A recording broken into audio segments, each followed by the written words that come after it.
All right, guys. So up until now, we learn manual testing. So tomorrow, if you do get hired by somebody, you'll be able to still do the testing and follow the best practices, and you will not look like somebody who has no idea about anything, right? You would be still be able to say, okay, you know what? I will follow the all of this TLC process, and I will do one at a time until I reach to the point where there is no more testing to be done. One of the questions that I asked on the last quiz is that when do you even know the testing is done? Those that did the homework, you guys did your research, and you can see your score right here. Many of you guys actually did very well. I mean, all of you guys that did the homework actually did very well. And one of you guys, okay, let's see who's that. Amit, you got like 101 because I gave you like few points extra for explaining so much. You know, like all of your questions were like pretty much very much well written. So I don't know if you're here today. I don't think you're here. Yeah, I'm Okay. here. Oh, I you're here. Okay. I Okay. think So yeah. about the ending one, that was my one. This is the one, Sharia. I think I missed that question. Which this one right here. Okay, 93. Yeah. Okay. Okay, that's fine. I think like there's this one question I think you could have explained a little bit better. That's why we took out some points. Like there's 2 or 3 questions. No, your answer was very direct without going around and trying to explain a little bit more on the basic level. But you know, few points were taken off because again, there were a few questions where you wrote maybe few sentences compared to everybody else who explained with really paragraphs. So that's one of the reason. But other than that, you know, Amit got 101 because obviously there were a few extra points that I had to give based on his explanation. So I just want to say that, you know, great job. Everybody else also got 100, close to 100, because you got the perfect score. And this is just is showing that, you know, you guys are really understanding and did your homework. I mean, your research basically. Okay, so with that said, let's start today's class. Everybody had a chance to, and I'm gonna basically bring up some stuff. Look, when it comes about homework, we have a lot. Like we have a lot of spreadsheets. We have a lot of things that we can actually assign to you. And but you know, when the time comes, we're gonna do it, right? These are a few business documents and stuff. So there's a lot more things coming, and trust me, before you know it, you will be an expert, right? Before you know it, as long as you keep up. So just keep that in mind. Let's go to course outline for today. And I'm gonna update that second homework, so some of you guys had the chance to go back and do it. Hold on a second. This was that. Okay, this was today's, I believe. Okay. Yeah, so this is today, and we're basically going to cover Jira. We talked about testing techniques already. We talked about strategy and test plan. That was in pretty much just one topic: detailed strategy document and test plan. So I may just test plan. All of us know, right? Do you guys need any more going over the test plan? But test strategy, we can probably take a look today if we have time. But most importantly, Jira will be the whole you know, next couple hours of class. Okay, so we're gonna also take a break. Just remind me if I forget. And just keep in mind, this is where everything is. So you don't have to run around and go to different places. You just click on this and you will be able to see your progress. Okay, so now many of you guys got access to Jira in the very beginning of your class starts, or yesterday I sent out this information. So I'm going to see how many people actually accepted the request and were able to sign up. And then I'm going to probably send invitation again to those who didn't sign up.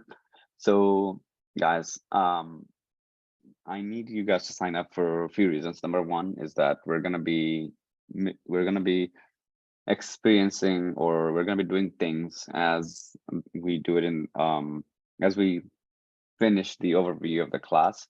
on Jira. I'm going to ask you guys to write user stories and bugs and test cases in Jira right here. So I'm going to resend you guys this invitation. So just go ahead and accept, I would say,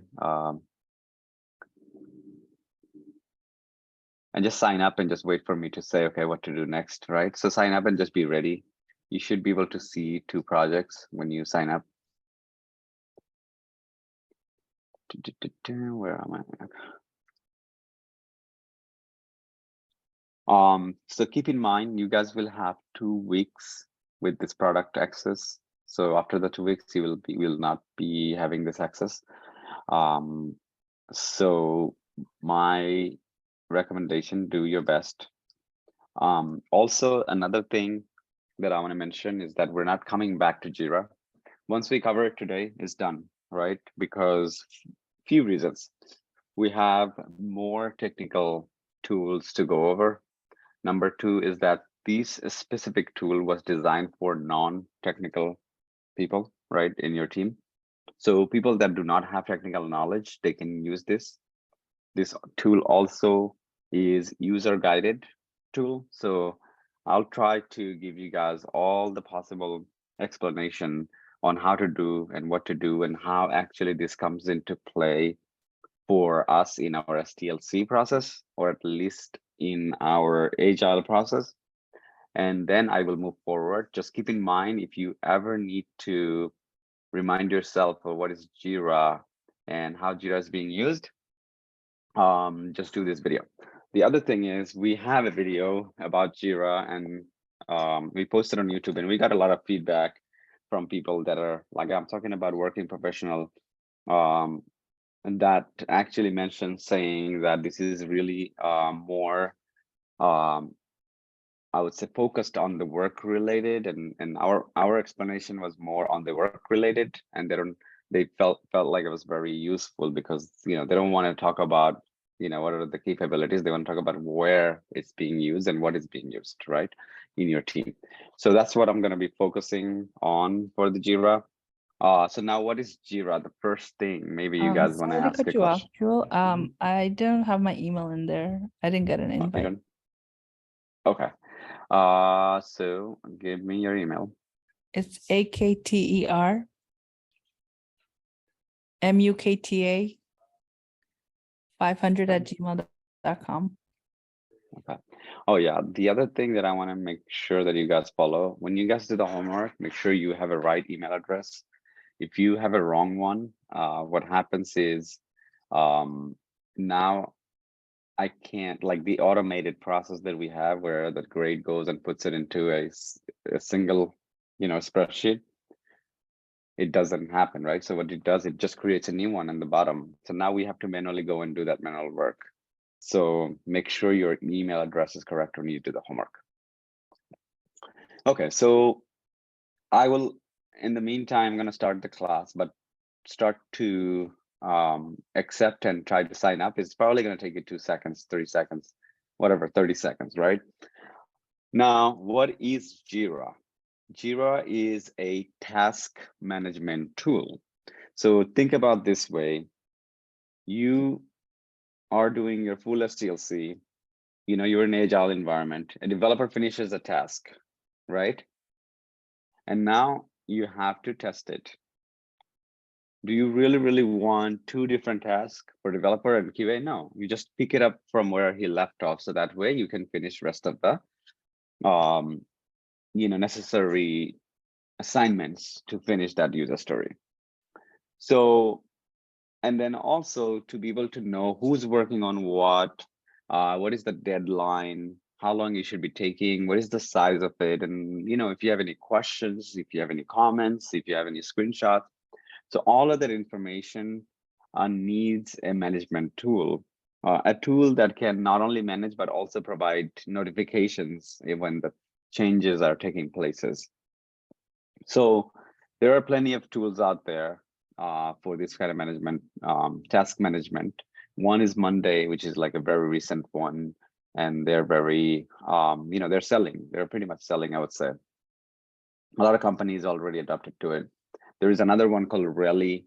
There is another one called Azure DevOps. So I may show you guys Azure DevOps after this one. Azure DevOps is pretty much necessary because most of the company either uses Jira or Azure DevOps. So we'll go over those.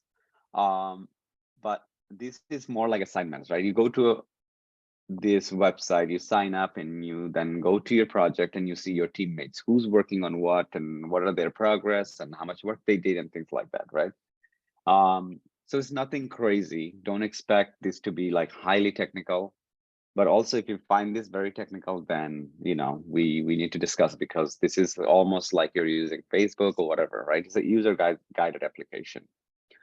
What is user guided means? That means the application assumes that you have no knowledge and that you can actually read and navigate your way to finish something, right? So you're not going to be blocked saying, oh, wow, I don't know what to do next. If I click next, it's going to probably lock me out. That's not the case, right? So just keep that in mind. Now, if you already signed up, that's great. If not, then I would say continue to sign up. So there is two tools that we're going to talk about. We got the Jira, we got the Confluence, and there is work management, but this one we don't have to. This is something, an extra addition to these two. So Jira is something we want to talk about more. When you join a company, the first thing you'll notice that they want to give you access to these task management tools, right? So your manager will say, oh, do you have access to this? And you're going to say, no. Okay, fine, let me give you access. Once you get the access, you want to click on project. You want to make sure that you are on the right project, because a company can have thousands of projects, hundreds of projects, I don't know, right? So you want to make sure you have access to the right project where you can actually see the right project and be able to go in there and see progress and do your part. So let me first, before I even go to the point where we talk about work and how this will come to play when you do your real work, but I'm going to just talk about Jira in general, give you guys a tour first, and then we go from there, right? So we will then start to focus more on the work knowledge side, like really where do you focus more, what kind of activities that you will be carrying out as a QA. All right, so first thing first, when you log in, this is what you see. Your work will basically show if you worked on something. So these are some of the user stories, tasks. User story is always going to be like this, and task is going to be like this. So if you look at the icon, you can distinguish between two different type of tasks. And then we have a red one. Red one is very obvious. It's a bug, right? So in Jira, they don't have a separate way to differentiate. It doesn't say it on the title. It doesn't say it on the ID, the task ID. The only place you will see that it indicates whether it's a bug, epic, or even a user story is by looking at the icons. So you'll probably get used to these icons. So anytime you see red, obviously it's a bug. If you see it like this is a user story, and this is a task. Epic is not added yet, so I'm going to show you how Epic looks like. So now anytime you want to create any one of those, right? So maybe your BA is saying, okay, go ahead and create this bug because he confirmed. So you click on create, and then you get to choose what it is. Task, epic is story, right? So in this case, bug. And then we're going to actually do a bug report, and it needs to have information that will make it complete, and it needs to have the best possible information so developers can reproduce and be able to fix that bug for you to retest again. So what if they said, okay, you know what, that was a great idea that you gave us, why don't you create a story? Then you create a story, right? What if you want to create an epic? So let's say your developer, your BA says, or the PO comes and say, hey, do you mind creating this epic? And I will make the modification and add more information to it. Just go ahead and create it as a template for now. So you go ahead and create the epic. So anything that you want to create in Jira is going to be right here on the create button. So all you have to do is create, and then you just got to select. Now, things based on what you select, the template changes. So if it's a bug, then obviously they expect bug related information.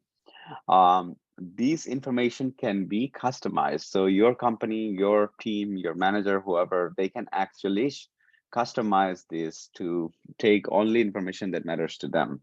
they can totally customize this. So don't look at this and say, okay, this is exactly what I will see. This could be changed based on what they need. So all you have to do is just fill out what they're asking. So we'll talk about what needs to be filled out, what is the best practices for information to be filled out into these fields that you're seeing. Now, again, anytime you want to create something, this is it. You click on it and you're done. But there is other places where you can actually create stories, bugs, and epics. So we're going to talk about those also as we're going through the tab. So for any question, guys, any question? Do I slow down? You guys are catching up fine.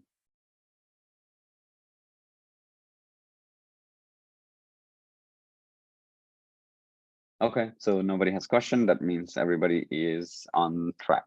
Okay, so you see 1, 2, 3, 4, 5, 6 tabs. This guy has an app, and we'll talk about that, how this one works. And this really depends on the company itself, like what kind of app they want to integrate within their tool. So your work, if you go to work in the morning, if you click on it, you will see what are the assignments that you have in progress and what is the to do, just like this, okay? And this gives you a good idea quickly, like what you need to work on. And you can even, like, let's say you are looking into something and you don't know what was that you're looking into, you just click on recent and then it'll tell you really where were you spending the most time when you last time used this Jira app, right? So you can actually see which user story where you spend more time, which you viewed and things like that. And this just gives you a little bit more idea about your activities within this application. If you look at the board, you can see which 2 projects that you're assigned to. Each project will have their own board, and we talked about it. Agile board. Remember, we wrote it down. We had the columns and all that stuff. That wasn't me trying to make it up. That's actually exists, and we're going to show you the board here in Jira today, right? Then we have filters. So filters is mainly used, let's say you want to create a report. You want to see how much work your coworker did. Sure, create a filter. Go to the view. Go click on the filter, advanced issue search. And now let's say your coworker, you want to see what kind of work he did. So all you have to do is you select his project for a specific project. Let's say I'm going to select something that actually has data. And then I'm going to say, okay, let's see how many bugs were created and by who, right? So in this case, 3 bugs were created. And I can just add more and I can say who was the person, right? And let's see, created within the last 30 days. And then let's see who was the creator, right? So let's see, risk, request type, reporter, boom. Reporter, let's say you want to see mine. So I'm the reporter for all 3 bugs, right? So now just like this, I'm gonna switch to JQL now. Just like this query, this is like almost like SQL, right? So this query can now really find this information. So I can just paste it. I can actually copy this, give it to my manager and say, hey, just do this query for me. And he will see all of the, stories, bugs, or whatever you are querying for. So in this case, we're looking for last 30 days. We're looking for bugs only that is assigned to, that was created by me. Now, you would wonder like, oh, how does my manager know I did this and that, right? In Jira, like some of the managers, they will use that to see your activities. Some of the manager will actually also make decisions based on your activities. So they will see like, okay, last 30 days, you haven't done anything. There is nothing on your name last 30 days. That's a very bad news because you might be working real hard and you don't have any stories or ticket assigned to yourself. So always ask them to create something in here so that way you can work on. So that way, not only that you know what you're doing, but everybody else knows, right? Now,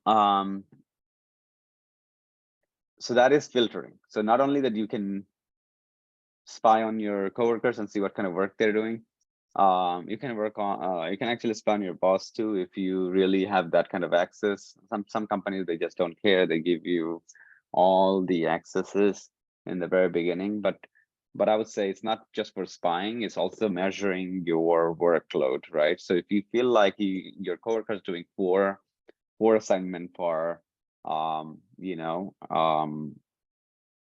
4 assignment per week, for example, right? Like these stories, he finishes it and you did 5, then you should be at least sleeping easy at night thinking, okay, I did fine, right? I did okay, and I don't have to, you know, so I don't have to really worry about doing extra work, right? You don't want to go too extra, right? If you want to do too much extra, right? Because otherwise what you're doing, you're creating you know, future issues where you'll run out of work. You guys might run out of work, or you're also jumping the gun real fast. You're not taking enough time to find those bugs. You're not trying to break the system. You're just trying to finish the task. You know, you're not doing extra work. So it's okay to take extra time, right? Guys in QAs, because they know that we are there to break it. We're there to find bugs. So take that extra time, and don't jump the gun right away, because then we will see things like we run out of task at the end. And but when the release happens, there is a lot of bugs because you didn't really take enough time to do all that kind of assessment. Okay, so filtering is good. Project, we learned that it's just basically you and your projects, whatever you'll be assigned to. Go to dashboard real quick. Dashboard is basically where you have a default dashboard once you join the company, where it just gives you everything in one place. So your activities, your assignments, and things like that. And this is also customizable. So I can add things that I care about. I can add other apps and things like that. I can add a gadget. I can say I want to see what is assigned to me. I want to see the average number of time in status, so which is taking the longest to finish. I want to see, you know, I want to create a bubble chart with my, you know, coworkers. So if this dashboard, so basically the default dashboard is assigned to everybody, so you can actually create yourself a custom dashboard. So create a custom dashboard where this dashboard will be private to yourself, and you can basically now see what is assigned to you and what is assigned to your coworkers, and how much work they're doing, how long they're taking, and things like that. So you get a pretty good overview to say, okay, you're not doing under or you're not doing over the work. Obviously, you don't want to do under, right? You want to always be able to get that promotion. You want to always be able to show them that you are there, right? You're doing more than everybody else, but you don't want to do too much, right? So this might help you to kind of make that kind of decision. But most importantly, my recommendation would be, this is going to give you a good idea and give you some ownership and say, okay, wait a minute, I'm working on this and I need to go and talk to this person or that person. So you can actually take some ownership, because now you have the tool that will allow you to track your work, that will allow you to tell you if you're late on a task and things like that. Okay, so if there's a deadline, you will see like, oh, you have 2 days left or 3 days left, and you're gonna get emails every time somebody actually interacts with it. Okay, so now you click on people. So people is basically, you're supposed to see your teammates. So if you are in multiple teams, then you're gonna see all each team has their names, and you're gonna see all of them are listed here, so you can collaborate with them. If you click on their name, you're gonna see phone numbers, their emails, so you can actually reach out to them. However, you know, is the norm in your team. So if they like to chat, then chat with them. If they like to get a call, get on the phone, you know, whatever is the case in your team, you go for it, right? So go with the flow, right? Don't listen to me and, you know, and just call them directly. The other thing, what is the best practices of reaching out to somebody? I think is the best practice is actually setting up a meeting. You know, don't rush them, just set up a meeting and invite them and just say, hey, the purpose of the meeting is to go over some of the stories that I'm working on, and I do have a few questions. Now you're being very, very, you know, professional at this point, right? So here in this meeting, the only purpose is to come and help you understand the stories. He's not going to talk about nothing else at this point. Plus, he's getting credited for his time, meaning he's helping you, but also his time has been credited, meaning that time is dedicated only for helping you. Okay, only for helping you, because you blocked out that time from his calendar. So he cannot come in and say, I'm so busy. No, you're not busy. We set up this time for the 30 minutes. Let's talk about it, right? So it's always ideal and the best thing you can do is set up a meeting, and you will sound more professional, and they will feel like that they need to answer those questions instead of you reaching out, hey, can you help me? Hey, can you help me? What becomes is that they think they're doing you a favor when you say that. When you say, hey, can you help me? They think that you're asking for a favor, and which is totally not the case. It's just, you're working in a team and they should be helping you if you get stuck, period. There is no discussion where, oh, he can't do the work, I'm not going to do his work. No, that's not the way it's going to work. That's not the way that you should be treated, or they should be treating you. So always speak out, right? Always make sure that you don't get people to treat you very much this way. After all, you will be an engineer, right? So you don't want to be treated in any ways like that. So just keep that in mind. Never just take people's stuff like that. But just be professional, right? So if you are professional, if you are doing the right thing, you'll see like everybody else is like kind of like always like surpassed. They don't really talk a lot and things like that because they're not doing the right thing. So if you're doing the right thing, trust me, your voice is always going to be heard and your voice is always going to be up there. Okay, so let's go on to apps, guys. So apps is basically where your company can install, like, for example, time tracking. So it will see how much time that you're spending here, or it can do time tracking based on the hours of work that you're doing. At the end of the day, you may have to enter 8 hours, and that's it. That's all you have to do at the end of the day. Sometimes we do it end of the week where we just go Monday 8 hours, Tuesday 8 hours, Wednesday 8 hours, and this is just to tell them that yes, you work 40 hours and that's it, and that's so you can get paid for 40 hours. Now, if you're a full-time employee, you work directly for the company, there is no need for you to enter time because you're a salary base and you're going to be fine. They don't do timesheet. So if you're a salary base, you might not do timesheet at all. Majority of the company, they don't do timesheets because it's a lot of work for them too. They have to analyze, they have to look at it. They know if you did extra, even if you did extra, you might do 2 hours extra work, so you're not going to charge them. So why would they even care about if you did 2 hours under in one day? Your work schedule is going to be based on what time is your first meeting. So if your first meeting is at 10, then you start at 9:30. So just so that you have 30 minutes to catch up with your emails and just kind of be ready for your meeting, right? There is no set time. There will not be a set time like, oh, you have to start working at 7 a.m. and things like that. There's nothing like that. If you don't have the meeting, you can start late. It's really, really up to you. As long as you get your work done, nobody cares how much time you spent. And that is true for 99% of the companies. Don't quote me on those 1% companies where they really, really go hard on tracking time. Okay. Any question on the Jira? Seems like we know how Jira works, right? Everybody knows what Jira is right now. So let's look at some of the definition. What is Jira, right?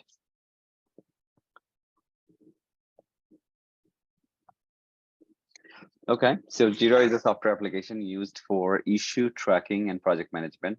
This tool, or the tool developed by this company, Australian software company Atlassian, has become widely used by Agile development team to track bug stories, Epic, and other tasks. So this is really, really the reason why Jira took off like really hot cake, I would say, is because of the Agile. So at that time, many companies used to use HP tool called ALM. It's just the same thing. It is like, look, if you know Jira, then you know ALM. But what ALM used to be is that it didn't use a lot of innovation, right? So ALM probably assumed that all of their people are very technical, right? These guys are engineers, so they'll be fine, right? So ALM has a little bit more complexity in terms of how the tool should be used, and they didn't make it a really easy for the user, where all of a sudden Jira comes out and say everything is easy. You don't need no training. You just go and use it from the very next day. You get the access. But most importantly, people started using Jira because of the integration that it has. Like You can actually get email notification, which ALM does the same, but this is more direct. This is more seamless. This is more like easy for you to see. And ALM used to be a tool that you have to install in your computer, right? You have to install it in your computer. Now, a company, not only that they have to install that software in your computer, and hire somebody who's going to go around as an ALM expert, who's going to install those, but also permission is a big issue where they have to hire somebody who's just going to manage permission, and then they have to maintain, and then there is a database that needs to be configured and all of that stuff, right? So it becomes a really heavy for a company to focus on their work when they have to do a lot of, these smaller things that has nothing to do with their application, their project itself. So now if you're a small company, if you're, let's say, a startup company, it's really easy for you to come in here and just create yourself an account and make some payments, obviously get a plan that suits your need as a team, and you can get started. You don't have to worry about the database. You don't have to worry about anything about like access. You don't have to worry about getting this application working on somebody's computer because, it doesn't have enough memory, whatever is the case, right? So it reduces the maintenance related work where the company, like previously, used to hire a team of people and just keep them to the side for access related, keep them to the side for setting up, keep them to the side for doing all this miscellaneous work. And it was really not a productive way to spend money and time, because there is dedicated people literally taking salary for the tool. So now their salary could be like 150 per person. And then ALM was charging like $50,000 per license, I believe, around there, per license. So if I have 50 Q engineers, I have to pay 50 times 50, right? So that's how much money that HP ALM used to charge, and it's crazy. I can actually start a startup company tomorrow using Jira, and I'm gonna pay $10 per month. Okay, so it's really like, easy. And this came out and actually disturbed the whole market for project management tool. So now Jira came out, and now there is some copycats, plus there are some better ones. Somebody else says, okay, I can do better than Jira. And some people do hate Jira, and I'll tell you who. So they came out and they said, okay, we can make it Monday.com. You guys probably seen few. Monday.com happened to be even more innovative, right? And they come up with better ideas to keep you really engaged within the application and very much engaged within your team. So just like that, people will always improve. So did the HBALM. So HBALM also improved. Unfortunately, it wasn't fast enough. So not a lot of companies are using it. Not a lot of companies right now. Now, so now there is another tool called Azure DevOps, right? And it is very similar to ALM, but it is a single tool for everything, right? That means user stories, bugs, epics to test cases to everything. Even design document, even pipelines where you can actually just create different virtual machines and start running your stuff. Like you can create servers and then do things directly in the Azure DevOps. So this is a single location. And one of the reasons why Azure DevOps also being used, I would say, is because they have everything in one place, right? Even though I feel like Jira would be, good looking, better, maybe better tool. So it's all about feasibility and what the company thinks is something that they want to use. Azure DevOps has more better security situations where they can actually, a company can choose to take the software and install it in their own server instead of like having it out in the wild like this one.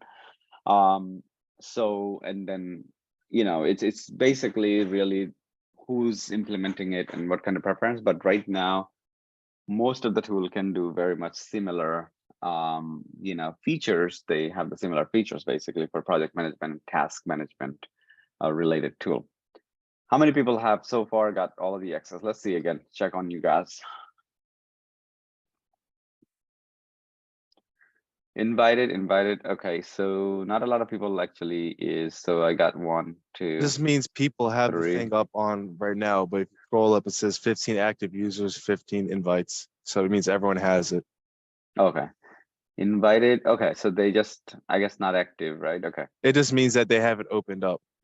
Okay, I see. Okay, so guys, I'll start to open up because we're gonna do some practical work. This is the time where we want to apply some of the knowledge that we learned earlier from the last few classes. Okay, so I mean, now I'm so sorry, I don't mean to interrupt. I'm under projects and I see auto code and sample scrum project, so I don't know why it's showing as invited. yeah, it might be cache, right? My cache. So what happens is that it has the all information still, right? So okay, that's fine. So assuming everybody has it right now. Now let's go back to the projects. So we got two projects. One is AutoCode. This is I created, and it's all basically came default, nothing extra. So let's do customization of this project first.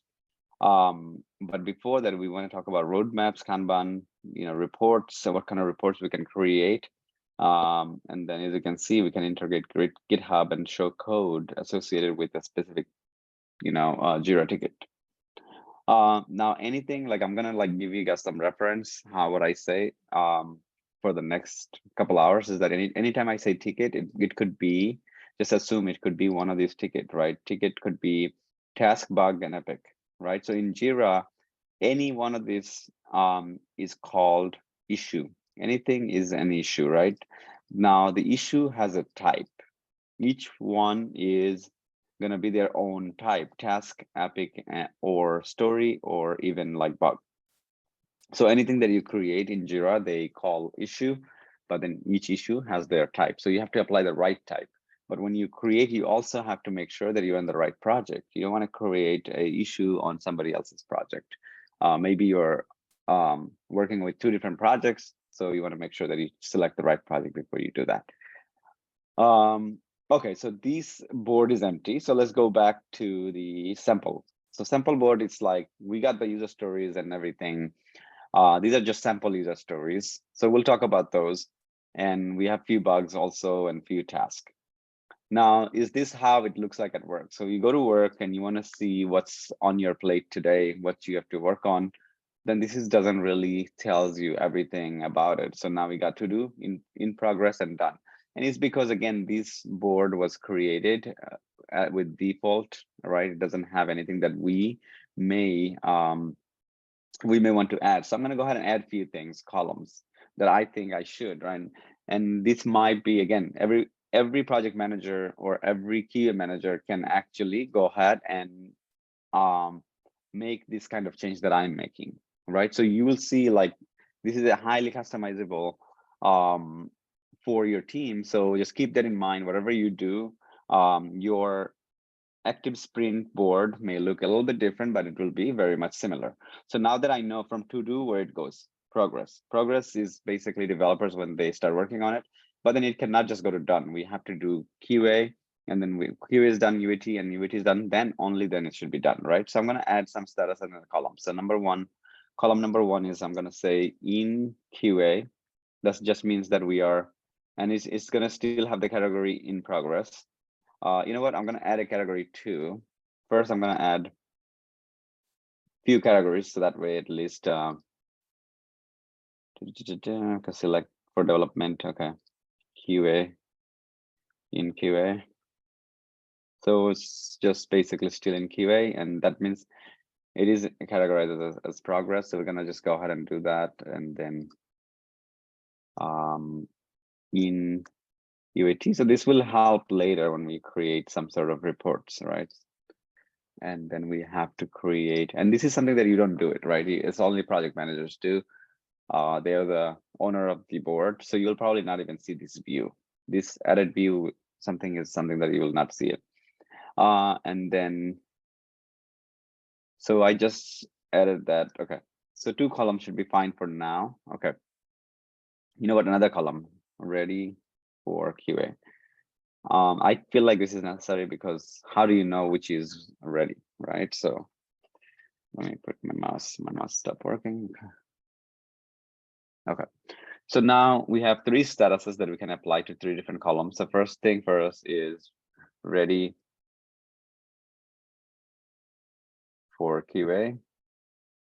And I'm gonna just go ahead and, okay, later I'm gonna go ahead and put this. So Ready for QA right there. Okay, that's good. Notice like it has its own status. The next one is in QA.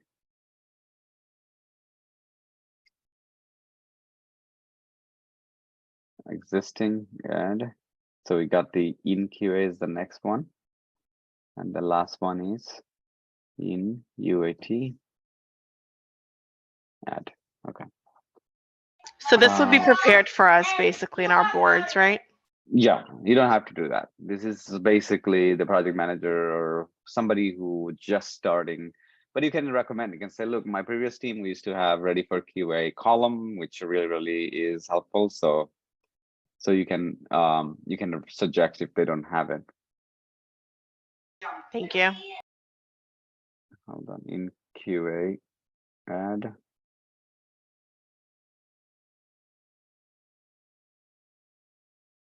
Add column. I'm trying to. Okay, in QA right there. Okay, and then just adding in UAT.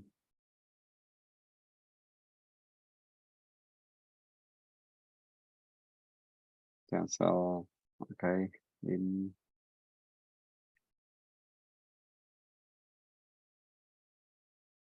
I just want to make sure that I'm doing the right one. UAT. Okay, that's good.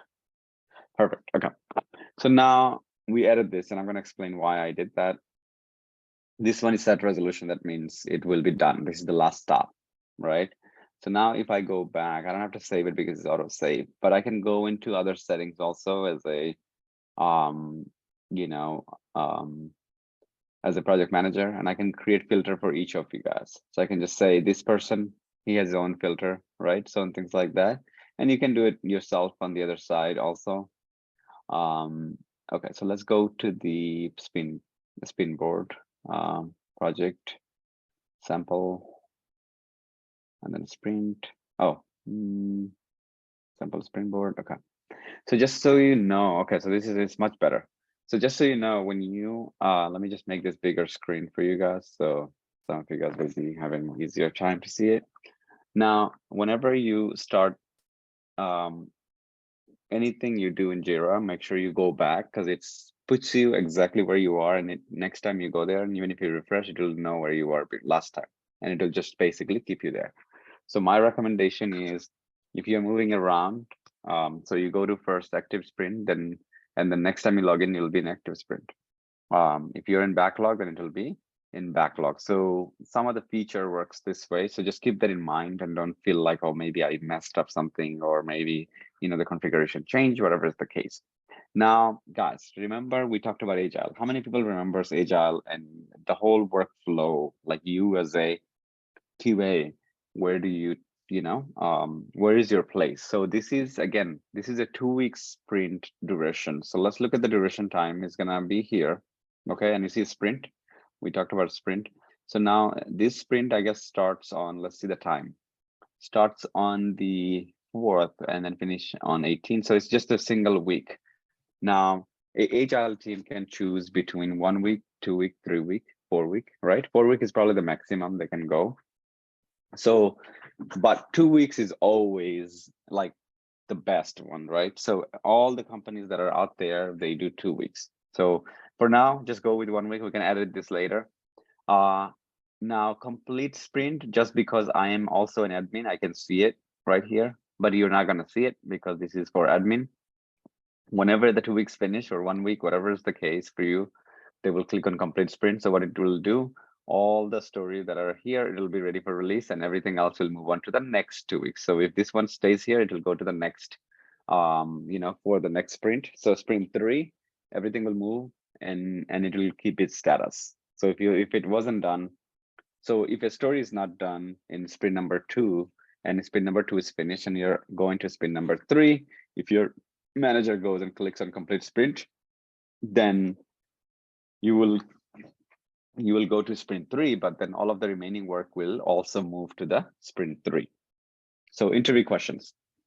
Interview question is that you're running late your sprint, and one of the few of the tasks that you're not going to be able to get done. So what do you guys do? Do you guys hold the release, or do you guys what is the process if you feel like few user stories will not make it before release? What is the process?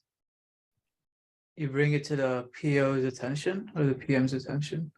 Okay, what else? What may, as a team, you guys can do? If it's non-priority, if it's something that is not, if it's not really blocking anything, what you can do? Extend it or leave it for after the priority. So we don't extend, right? So in Agile, and that's that's a good point you're bringing up. So you got 2 weeks, and if you say, okay, I'm going to extend it 1 more day because this 4 can go in there, then you're always going to be inconsistent. One sprint, you're going to be like, oh, 9 days. One sprint is going to be like 10 days. And now your matrix is not going to look accurate, meaning your data that you're getting for reports is really going to be zigzagging, and it's really not going to give you an accurate picture.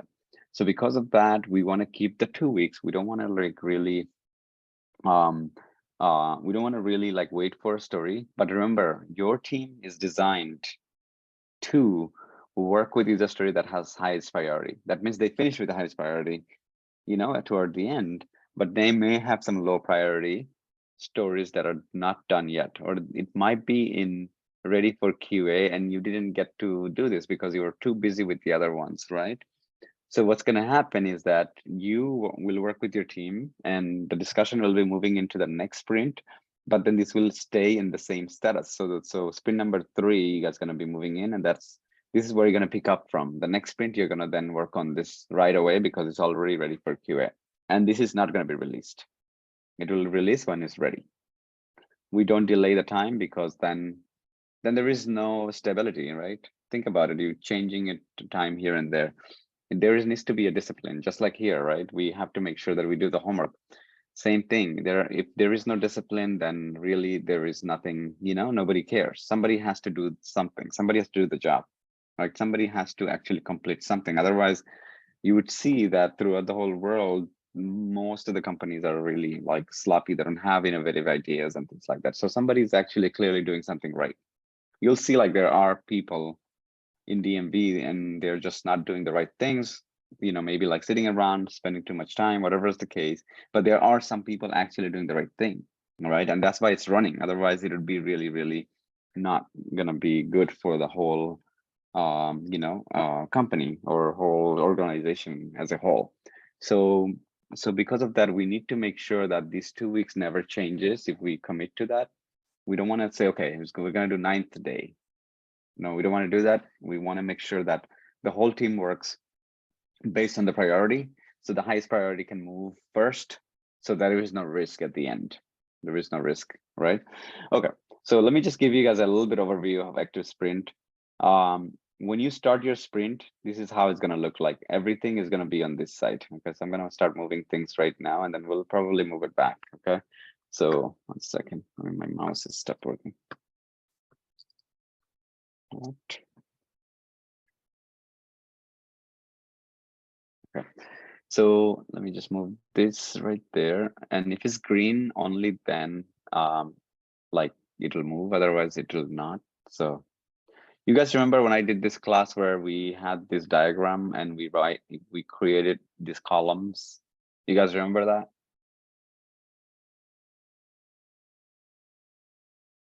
No? Does it look familiar though, right? I just want to make sure that it's not something that we're completely looking at a brand new thing. Does it look familiar to you? I This think view? you did not do any. Yeah, it's pretty much new. Seems like. No, but I'm not saying the tool itself, but I did this when I can actually go back to some Yeah, of our, you made a chart, I remember.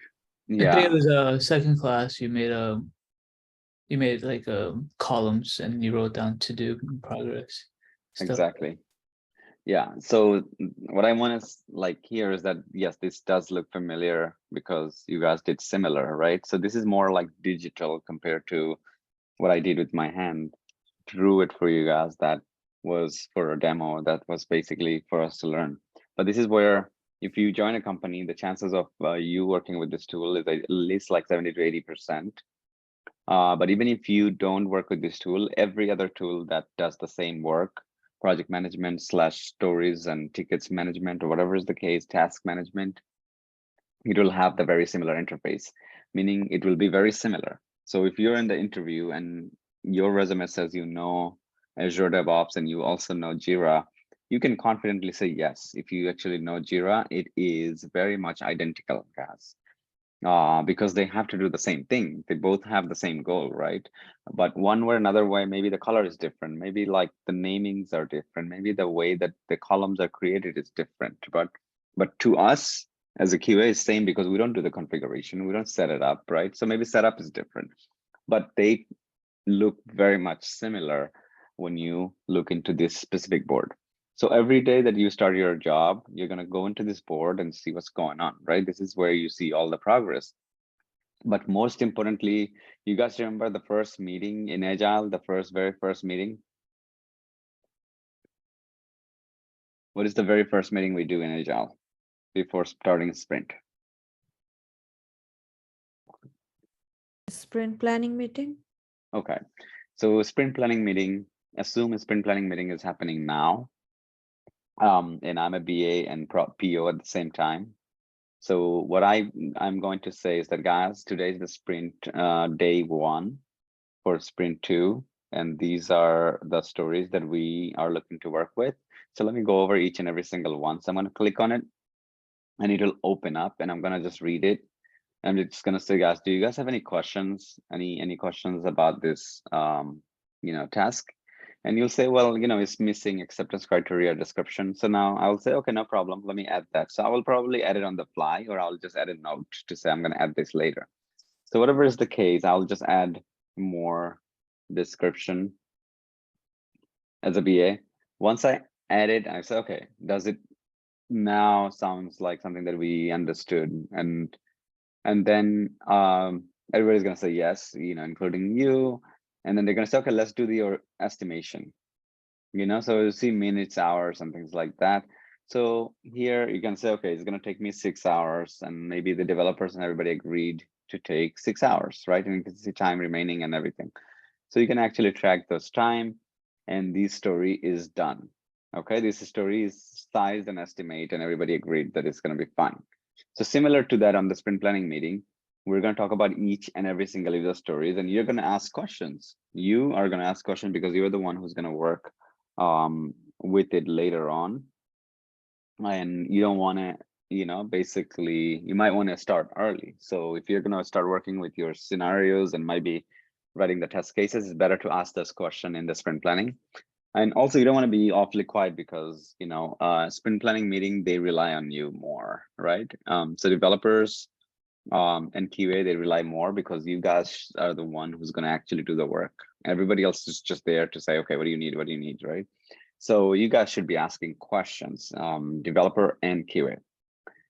Once all of these user stories are fulfilled, then they're going to say, okay, are we good with all 10, 1, 2, 3, 4, 5, 6, 7? Can we finish all 7 stories in the 2 weeks time frame? And then your team and you, the whole team will say, yeah, 7 seems reasonable. We can finish all 7. But let's say, what if 7 is not enough? Like, and now I'm a PO and BA and I go like, okay, sprint 1, we were able to do actually 10 stories, guys. I think 7, looking at the estimation and all, I don't think it's enough for the whole team to work with. So let me go to the backlog. So now I'm in the backlog, right? And I'm going to say, I'm going to move up the story that has more priority. Obviously, these are in the priority order. So I'm going to say, I'm going to open up. I'm going to go ahead and move more stories to sprint. Okay, so I'm going to go ahead and do that. So I'm going to go back to sprint. Now I have more stories. Okay, so I added more stories, and each one, you see like the points, story points. Remember story points, guys? The bug don't have story points. We don't do story points for the bug, only for the story. We do story points. We do for the task, we do basically hours, right? So in Jira, this is how the Jira wants it. Okay, so only stories will have their story points. So these points comes from who? Who does the pointing, guys? The story point. Who does it? Your project manager, your scrum master, who does it? The developer and the tester. There we go. I didn't even give you an option for developer and tester. The fact that you said it, that's good, right? That means you know. So sometime, I will ask question with the wrong answer. Just, just correct me. Now, yeah, developer and tester, because you are the one who's going to be doing the actual work. Everybody else is just there to say, okay, what do you need? Do you need me to do anything for you, help or anything at all? So now we're going to point all of these stories and we're going to say as a team, we can work with, this many points or this many stories, right? And then once this is fine, then your starts of the sprint happens today. So sprint planning is done. Now, you see a developer, he decided to work on the bug first. Okay, so he's working on this bug. What do you do as a QA? There's nothing here yet. What it is that you do next? And maybe another developer work on this story, or sometime one developer may be working on both at the same time. So I'm gonna put it in progress. Some of you guys, I might be able to assign you guys. Let's see. Did I put you guys under this project? Yeah, so I can start to assign you guys something. So try to go into this project if you can. Now, what do you do at this point? This is your first day almost coming to an end. Obviously, you don't have a stand-up meeting. So you guys remember like daily stand-up meetings, right? That happens every day. So yesterday was your first day of the sprint. You guys did the estimation. You guys look into every single of the stories to make sure it makes sense. And then you guys start your sprint. Now sprint already started and the developers are already working, but then QA, there is nothing for QA. This is the first morning on the second day. We have a stand-up meeting. And the question right now will be for, let's say, who do I choose? Sonia. Tell me your status. Tell me your daily status right now. So you're in a daily stand-up meeting. What are the 3 questions you can answer? And answer it in a way like you actually is, you're in the project, right? So just say it in a way that you will say it if you're really working.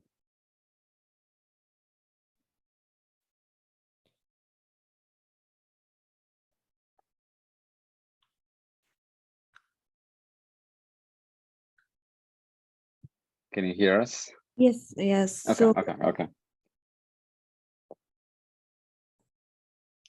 so it's basically what I did yesterday. So No. Wait, start over again. You're working in a real project, right? You got to tell me your status for the stand-up meeting. You don't have to say, oh, I will say this, I will know, because you don't say that in a real project, right? You don't say we're supposed to say no. Just say what you want to say, right? Basically, you're in the real project right now. Make believe right now, at least. So let's start over. If I'm a Scrum Master, I'm gonna say, okay, so, Sonia, you're next. And you get to choose the next person, right? So I'm gonna say Sonia, and then once you're done, you say, okay, I choose like Shahryar at this point, right? So you can actually choose the next person. That's how actually they do it. But before, in the very beginning, the Scrum Master would just call out like, Sonia, you're next, and then, Saif, you're next, or Noor, you're next. One after the other. But nowadays I realize what I see that many teams, what they do, they just go like, okay, Sonia. And then once you're done, you're gonna say, Sonia's gonna say, okay, that's all I had. I'm gonna choose Mukta for next, right? And something like that. So some people say, I will nominate Mukta. And whatever is the case, right? Then they try to be more creative, they try to make it be more fun instead of like make it like really strict. So if you know what you have to say in a daily stand-up meeting, just say it like, just make believe you did something yesterday and blah, blah, blah, right? So let's see. But also you did. I mean, I already described what you did yesterday. So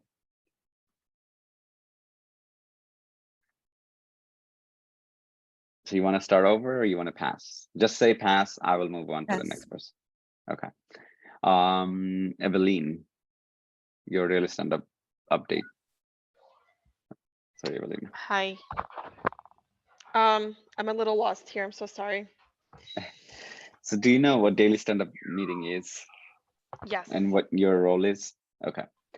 So Yeah. I'm gonna tell you this. Yesterday was your start of the sprint. You had a sprint planning meeting. You and your team went over all of the stories. You guys understood, and you guys also sized them properly with the story points. And you guys agreed that you guys can work with all 10 or 15 of the user stories for the whole sprint. Mhm. That was pretty much occupied most of your time. But after that, the little bit of time that you had, you spent on the stories that are actually immediate, meaning people are already putting it in progress. So you're looking at them, you're researching to make sure that you can start to work with them. Today is your first, I guess today is your second day of the sprint, and you're in a daily stand-up meeting, and you are being asked for your status right now. Um, I don't know. Can you? I'm not sure. I'm sorry. Okay. All right. So, okay, I'm gonna give you guys a sample one. So on your stand-up meeting, you're gonna just go in and you're supposed to answer what you did yesterday, what you're doing today, and if you have any blocker. So obviously, based on looking at this, and they're gonna look at this too. So you're gonna say yesterday was the sprint planning meeting. Most of my day were spent on looking at these stories and kind of trying to understand them. So I did some lookup and research on those stories. But also we spent a lot of time talking about the stories, and we pretty much did a few meetings. So I was just busy with several meetings yesterday. Today, I started looking into the stories that are in progress. I believe these will be done first. So I'm already looking to those stories to create test cases and test scenarios. Because remember, you can actually write the test scenarios and test cases ahead of time before they even finish. So I'm just working on the test scenarios right now for story SSP 14 and SSP 15. That's my day. I don't have any blocker. That's it. All right. Okay. So that was your stand-up meeting, right? And this is how everybody's gonna answer daily stand-up meeting every single day, because that's the way how it is gonna be. Now, okay, so let's go into that. So now if things are ready for QA, right? So let's say this bug is ready for QA. Who can tell me what you will do after assigning this to yourself and moving it here? So if you do have a Jira access right now, you can take this and assign it to yourself and move it to in QA if you want to do that. And then you can tell me what will you do from here to finish that bug, to basically say I'm done with the bug.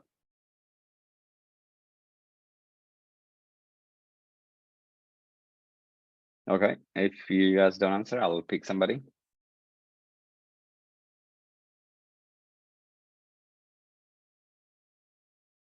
If you're done with the bug, you're saying, so put it in UAT. No, but I'm saying, what will you do to get it done, right? So you have to do something. So it's ready for QA. And let's say you have to first assign it to yourself. So if you actually take this and drag it here, it will automatically assign it to you. And then you have to do things before you can say, okay, I'm done. Everything looks good, checks out, and then you put it into UAT. So what are the few things that you will do when you're dealing with a bug? I will make the bug report. This is a bug report already, this one. So And you're, I think I will send it to the developer team. I mean, or no, because they look, it was here. Okay. Developers, what they did, it was part of the sprint where they wanted to fix this bug because it's already a bug ticket, right? This is already a bug report, right? So developers read this and they understood, they then fixed it. They fixed the bug and say, okay, now test it for me. So they put it on ready for QA. I'll do the smoke testing. Okay, what else? I'll do retesting. Okay, retesting is the first thing you got to do, right? Retesting is basically, retesting, it means that, okay, the first thing you're going to put this here and you're going to say, I'm working on it. And there's a few things you can say. If you want to be like very, very, you want to do everything by book, so you can say working on this. So you can just write a small comment, working on this ticket now. That's it. And now it will say it. And just wrote a comment and you're working on it, right? Obviously, you assign it to yourself before you move it here. Otherwise, somebody else is gonna do the same work as you do. Now, in this case, you're gonna retest, meaning whatever failed, you see, you're gonna have to read the description and say what really happened. I'm gonna reproduce that. I wanna see if it's still there because they said it's fixed. So it should be there. So if this bug is for something, let's say, I'm gonna just open up a random website for us to do something, right? So I'm gonna just go to like JetBlue or something. So let's say this bug was associated with this drop down right here. So if you were to type, let's say, any nonsense, it would still give you New York and other places, right? So you don't want that. You want this link because you want to make sure that users are doing the right thing, or they be able to type by region, because they're whatever they're typing is doesn't really, we don't have that in the database, for example, as a list of destination or yeah. So now and then it's by default is showing all of this, and you don't want that. If something is like this, then you don't want that. So this was the bug. Is basically when you type all this nonsense, it would just still show up this default view, and we don't want that default view for nonsense. So that means your really search wasn't working properly. So developer claimed that they fixed it already. So you come in here and you said, okay, I'm gonna go ahead and try this. These are the steps to reproduce. So when you first created the bug, you already wrote the steps with test data and everything, remember?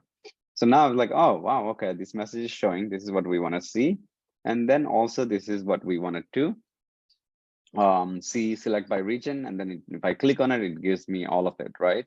So now that I retested it, I actually just retested it just now, right, manually. So now what can I do? So I'm gonna go ahead and take an evidence, right? I'm gonna go ahead and take a screenshot of this. So that way, let me make this smaller. So there is many screenshot tools actually that you can use, but for Windows users, you guys will have screenshot called sniping tool.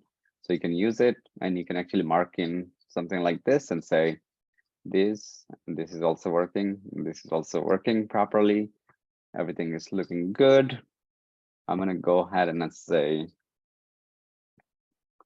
okay, bug is no longer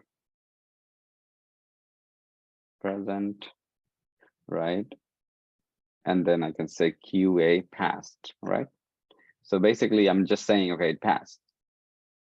And it kind of gives you like sentence. If you mess up like me, it'll tell you like how to fix it if you have Grammarly and stuff like that. But you can always get those. Now, I'm saying this is done. I'm gonna go ahead and move it to UAT now. Okay, so now this bug must have failed some of my test cases. So I have to go to my test cases that failed because of this bug. I'm gonna make sure those passes. I'm gonna have to change the status of the test cases that if I have, okay? The reason I found this because I probably ran test cases, right? And then I created the bug report. So I have to go back and make sure those test cases are in the passing status, okay? So now you can see that story, like I did my work just now. Now this is in UAT. UAT tester is gonna basically come in and they might just say, oh, looks good. I look at basically they don't even care about the app. They don't wanna go into that. They see the screenshot, they're like, okay, pass, done. Okay, so they pass it too, and it's done. And it's because UAT testers are not supposed to do as much as testing that we do. We're dedicated for testing. UAT guys are basically POs, product owners. Their job is to just make sure that things were done as basically it's acceptance, their acceptance basically, right? So they can actually accept by looking into the screenshot as well. They don't have to go and check, but some UAT testers, they're very detailed, so they actually go and try it out for themselves, and then they go and move it to done.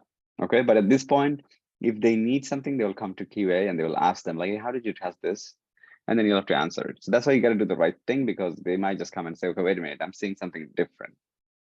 So you have to do the right thing while you can. Otherwise, it seems really, really unreasonable, because you are a QA and your job is to, test, right? And you didn't do the test. So just keep that in mind. Now, if you're working on the story, what is the workflow of a user story in here? So let's say developers are still working, these are not done and ready for QA. You can open up the story and say, okay, this story means I got to do this. So I'm gonna go ahead and start writing my test scenarios. So you can already start to write test scenarios, because when this one moves to UAT, sorry, for QA, ready for QA, you will already have a head start. You already have test scenarios ready to go. So now all you have to do is write the test cases and execute them, and you can move it over to done. This is still manual testing. We will not talk about automation just yet until we do some coding. So now you will then say, okay, I have to do this, and you create your test scenarios. You can even write it in here and say, here are my test scenarios, and you can ask PO to say if everything is okay. And if they said, yeah, test scenario looks good, once that is ready for QA, you can bring it in right here, and you do all your STLC stuff. That means the study the requirement. Studying the requirement was already done because you wrote your test scenario, right? So that was done when it was already in here. Then once you wrote the test scenario, you have to then write test cases, right? So now that you have test scenarios, you can start to write test cases. And we wrote test cases before, right? So anybody here that doesn't have an idea, just speak up now. The other thing is, once we wrote the test cases, then we will now execute it because it's ready for QA. Now we can actually go and test it. So now if we're working for JetBlue, then we'll go in here and we can execute one scenario at a time. If everything checks out, we're going to say, okay, everything passed, right? And you're going to go ahead and go to the comment and say, all scenario passed, right? QA completed, and that's it. And that's it. And then you're just going to go ahead and move it over to the next in UAT. So remember, this is also like, when can we say we're done testing? It's all scenarios. You have to basically come up with all the possible combination of scenario. If that is done, then it is done. And you move it in here. Any question, guys, about this board? This is your everyday job at this point. You don't have a boss coming in and telling you, hey, work on this, or here's an assignment. They don't assign you anything. You're an engineer. So all you got to do is that know exactly where to pick things up from, and you're going to work based off of that. So how do you submit these cases though? You submit it here?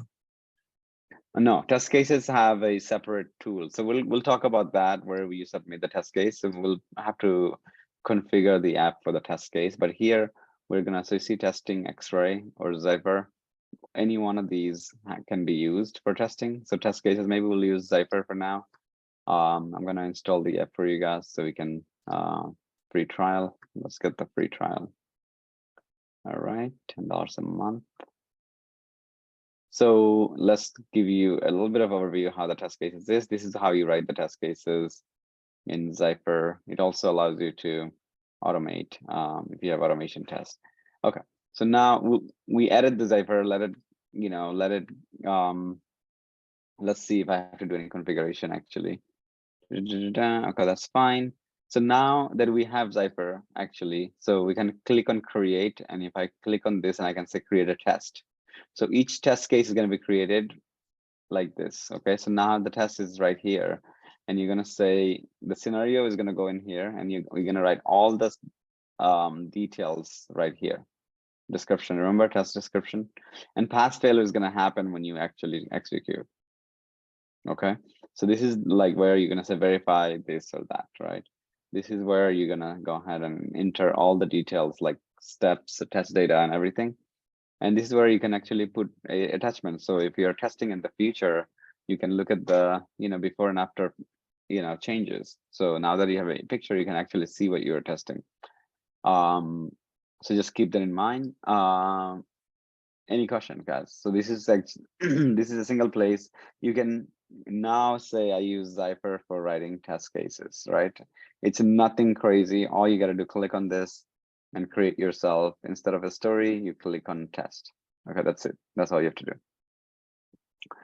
And then if you go to cycle, okay, let's see if I can close this real quick, cancel. And if you go to the search test execution, this is where you basically see what test was executed. This is where you can create test. It gives you the same exact template for writing test. So it's the same thing. If you click on here or click on here, it's the same thing. If you click on test cases, all the test cases that you wrote is going to be listed here so far. And then you can decide to execute them. So by looking at the summary, summary is going to give you execution status, right? What happened, pass, fail, things like that. Let me just go and do this. So we're going to basically create some test cases toward the end. Just let's save it for the end right now. Just assume that you did the test case, and after that you executed and then you moved in here. So we're going to do that do that separately, is because why? This is a completely separate app where you're writing this thing. But now imagine like every 2 weeks, this is it for you. Anything they give you is going to be here, and you start working on based on your understanding, and you write your test scenario, test cases, and whatever is the case.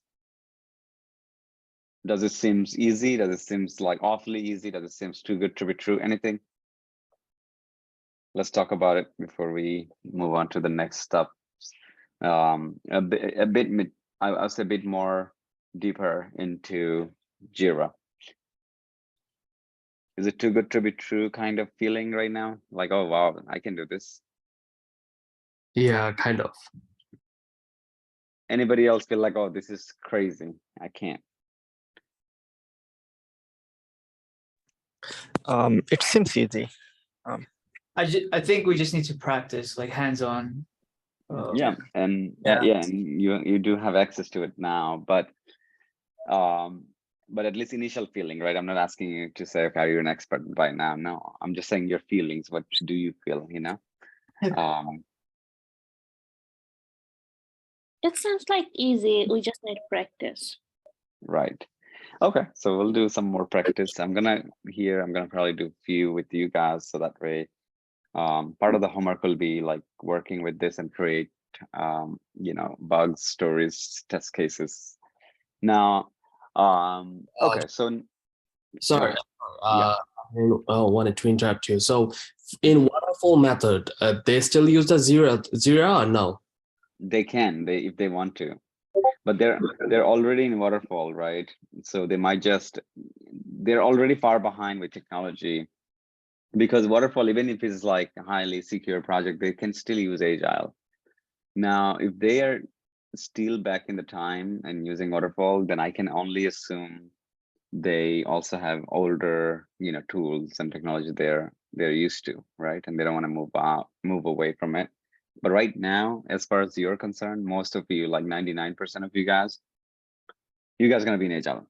That's it, period. Let's just say that everybody is moving to agile, even government jobs, even the banking, whatever you want to say, like finance domain is also in agile. People that are in waterfall is because they have to. There is no other choice. That means they chose a third-party company to develop their softwares, and they don't want to be bothered every day. They don't want to like go like highly, they don't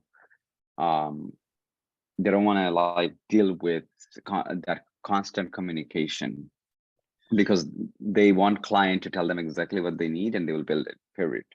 So that's at least my understanding, and I can't speak for like all the companies out there, but I feel like that's where it's more suitable. But I seen even government projects nowadays, they're like, oh, agile. And most of our interviews, because we take interviews like 2, 3, 4 interviews per week, and our students basically, now we see that everybody wants agile, everybody. Nobody said, okay, waterfall, we need somebody to work with waterfall, because if you work with agile, you already know waterfall, because each sprint is a mini waterfall, if you really think about it. Really like put some thought into it. Each sprint is a mini waterfall, the whole thing. Okay, so now we want to basically talk about, okay, so this is how your work is going to be daily basis. But what about the sprint grooming meeting? You guys remember sprint grooming meeting? that happens during the mid sprint, because now your team is working on sprint 2, but then me as a PO, I will go to the backlog and I will say, okay, what is my agenda for the next upcoming sprint? I want to prepare for sprint number 3. So this is sprint number 2. So I'm going to go ahead and start writing stories, right? That's a sample story 1.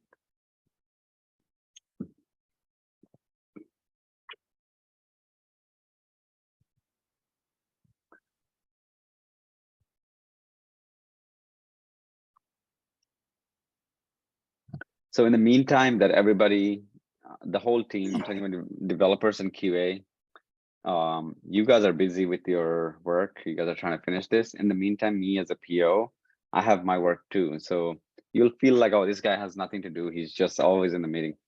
But now myself as a PO, I'm in the backlog. I'm actually looking and I'm working with clients and I'm working with the stakeholders to see what are the next stories that goes into the next sprint.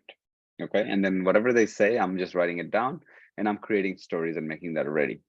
Okay, so now during the mid sprint, I'm gonna hold a sprint grooming meeting where I want everybody to say that this story makes sense. This story has the right priorities, and these stories also have the right information. So that way, the next sprint starts before the next sprint starts. I can go over each and every single story, and then we can size them, we can estimate them, and we can start our sprint number 3. Okay, so keep in mind. So now again, like in the very beginning, every day you got that stand-up meeting is never gonna end.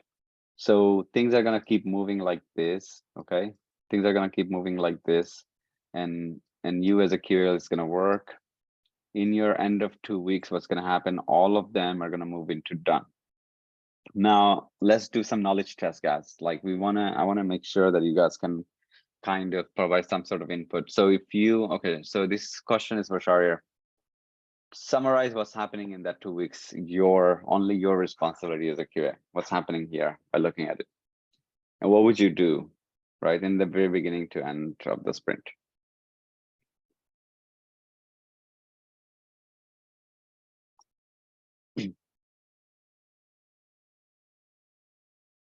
Can you tell me the question one more time? I'm really sorry. Sure. Yeah, no problem. So you got the 2 weeks bi-weekly sprint, right? In your view, basically what is your responsibility and what will you do throughout the whole sprint? Like just walk me through.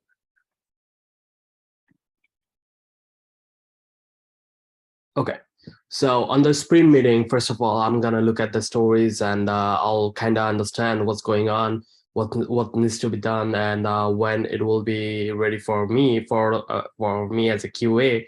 I'll create the test cases and other stuff. Then I'll execute it in the I'll execute the test, and then I'll send it to the UAT. I know it's a little bit more straight, but this is what I feel like I'm gonna do. You said it in a very high level, meaning like there are details that you missed. Anybody else want to try before we can move on? Who thinks they can remember? Remember, SDLC still come to play here, right? So you missed some of the phases of SDLC when you said you're gonna do these things. Anybody else want to try this before we just really move on from this to the next step? Because there is a lot of plenty of tabs we have to go through actually to make sure that you guys get the familiarity with this.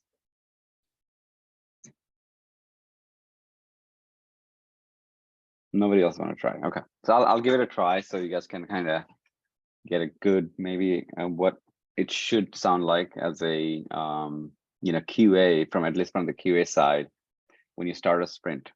So you're gonna say in the very beginning of the sprint, when I do sprint planning, I will focus and try to make sure that I contribute to each and every single user story. If it's incomplete, I want to check to make sure that it has description, it has the right data, it has also screenshots of any design if there is missing. But most importantly, in the sprint planning, we want to make sure each one is estimated. If it's a task, if it's a story, it should be point. And once that is done, I know that right away developers are not going to finish things. So what I will do, whatever is the highest priority, user story or task, I will start looking at those. And then I'm gonna start to create my test scenario and test cases, because I can, before they can even deliver the code, I can write those documents first, and it'll give me a head start instead of sitting around. So once I write my test scenario and test cases, and developers start to move the stories for ready for QA, I will then start to assign those tasks to myself, because I already worked on them early. So now what I will do, because I already have the test cases written, so I did the test scenario, test cases, I will now execute my test cases. If I find any bug, you want to now explain like bug lifecycle. So if I find any bug, I will create a bug report, right? And then assign, you see, bug report, and assign that to the developer and move it into progress for that specific developer. And I will also put that story back to the developer, so he can go and fix that. And I will move on with my remaining stories. I'm gonna go ahead and test it. If everything is fine, there is no bug on this one, I'll move it. Now this one has a bug, I will also move it back for the developers to fix. So now this developer fixed that bug, I'm gonna retest it. Now this bug seems to be fixed, I'm gonna move it over. And then this story was associated with that bug. So I'm now going to go back and retest all of the test scenarios or test cases that was associated with this story. And if all of them passes, I'm going to move it into the UAT. UAT will have many questions sometimes, because they don't want to do a lot of work and duplicate our work. They want to be able to quickly, make a user acceptance, meaning they want to be able to quickly assess and find out if that meets their criteria, what they wanted originally. So that all of the questions they will ask, I'll try to answer. I'll also prepare a UAT document for them, so that way they can use some of the test data that we use in QA for testing, or maybe give them a screenshot if they prefer to only use screenshot.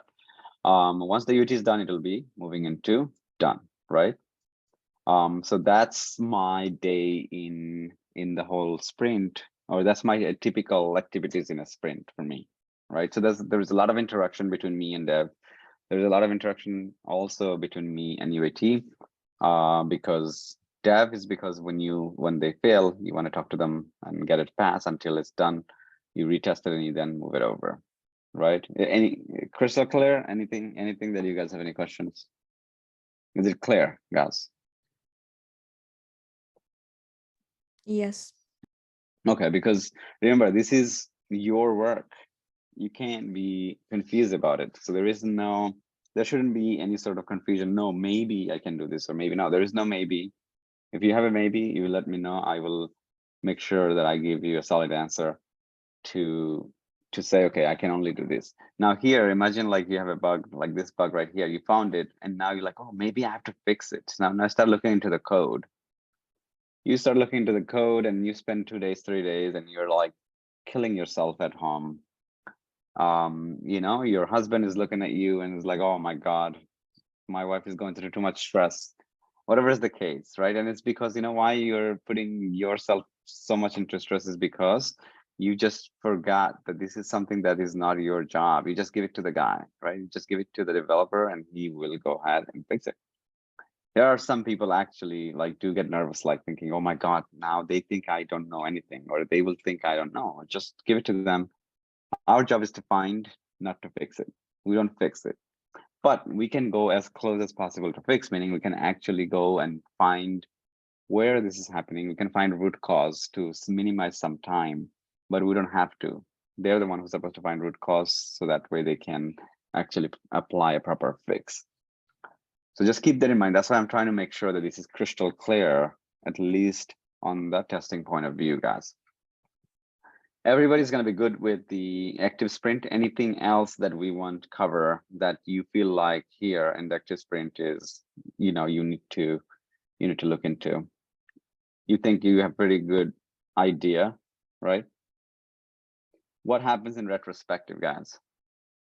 Because we didn't talk about it. So when everything moves in here, let's actually complete the sprint. Update. Let's complete the sprint and do a retrospective, guys, then we will know.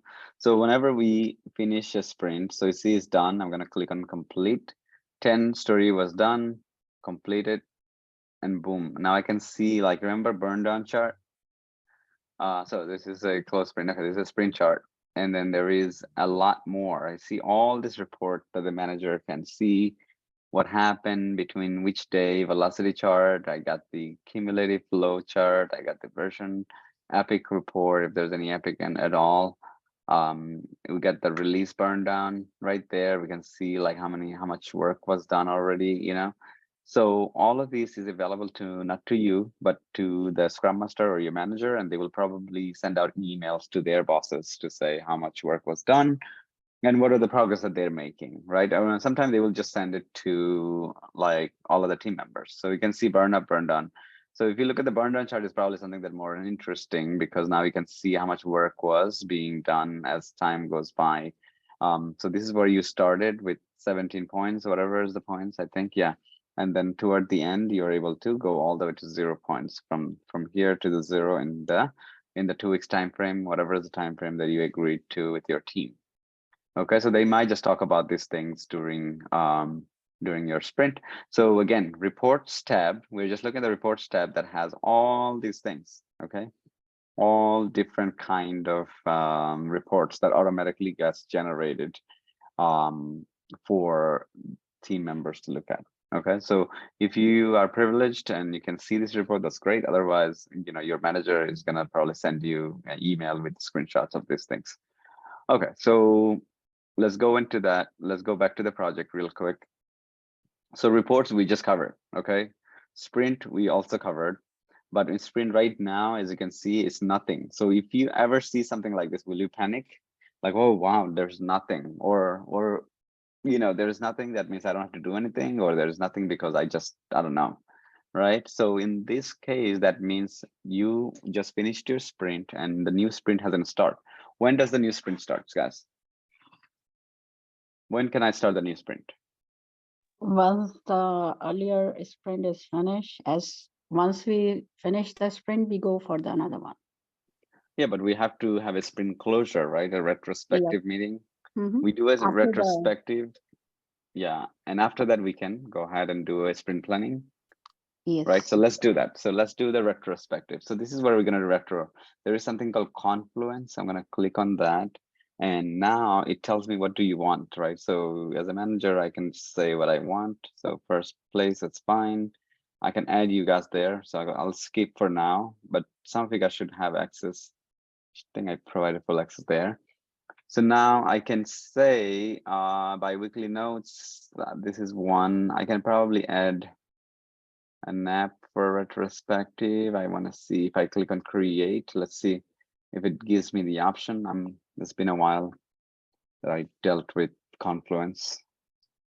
This is more like manager stuff, right? So they write documentations, they put all this stuff.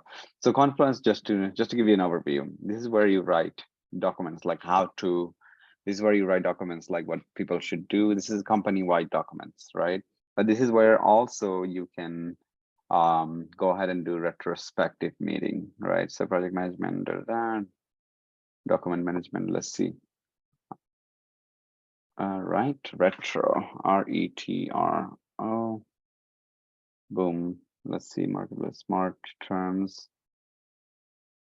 Visual, no, never mind, it doesn't have that. I'll go back real quick. Okay, go back in here. Brainstorm, blah, blah, first decisions. Okay, so I'm just trying to create. So we got the space created. Okay, so let me go to the first space first. Here, I can just choose to have like weekly meeting notes. So that's it. So each one, because this is going to happen weekly, I can rename this to say retro, whatever is the case, right? Retro meeting. So let's see if I can edit this. Okay, so like we're in a meeting and I can say this is a retrospective meeting. So similar to that. So this is what they're going to do. They will just probably have their template. Week 1 or sprint 1 or sprint 1, right? Whatever, sprint 2 we just finished, right? Okay, sprint 2. So date, attendance, and then agenda. We're gonna like basically write what went well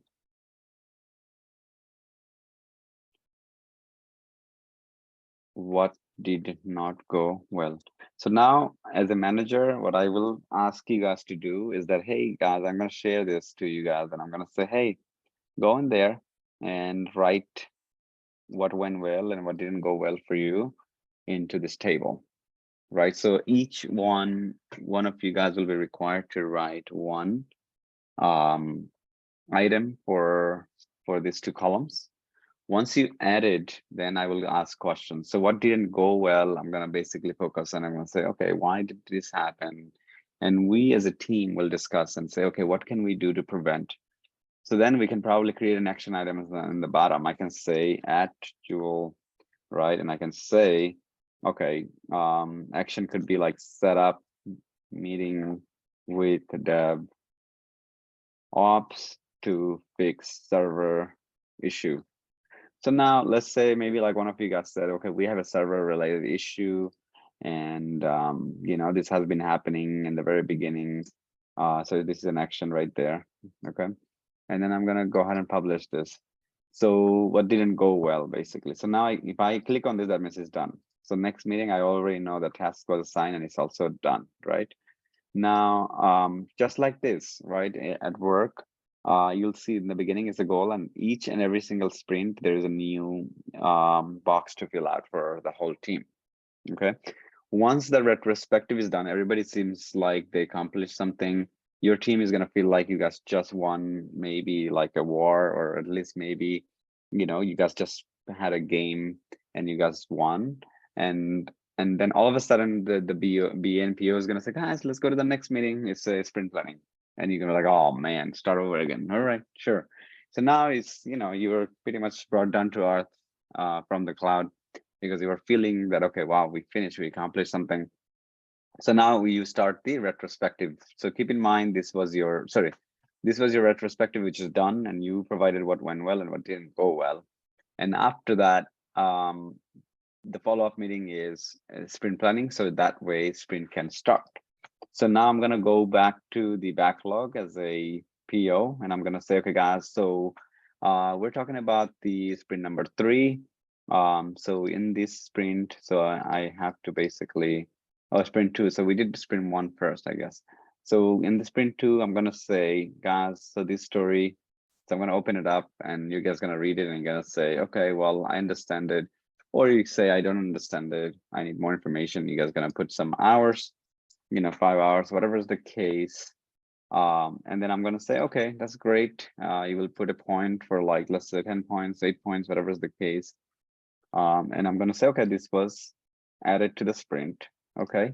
So then I'm going to do the same thing for each and every single story and ask you guys those questions. This is right now we're talking about sprint planning meeting. Okay. So in this sprint planning meeting, I will describe this story as a PO, and you guys will then do a story point, estimate it, and then if there's anything missing, you guys will call out, and then those will be added, and after that, it will be added to the sprint. So similar to that, I'm going to go ahead and continue to add.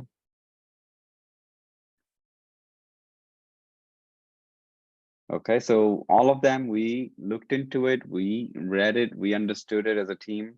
Everything has a story point. Some of them are missing, so we'll go back and add those. So now I will say story point right there. So 2 points. We're not going too much in details to like role playing too much, because, you know, I think we did that when we learned Agile, right? So we should be fine.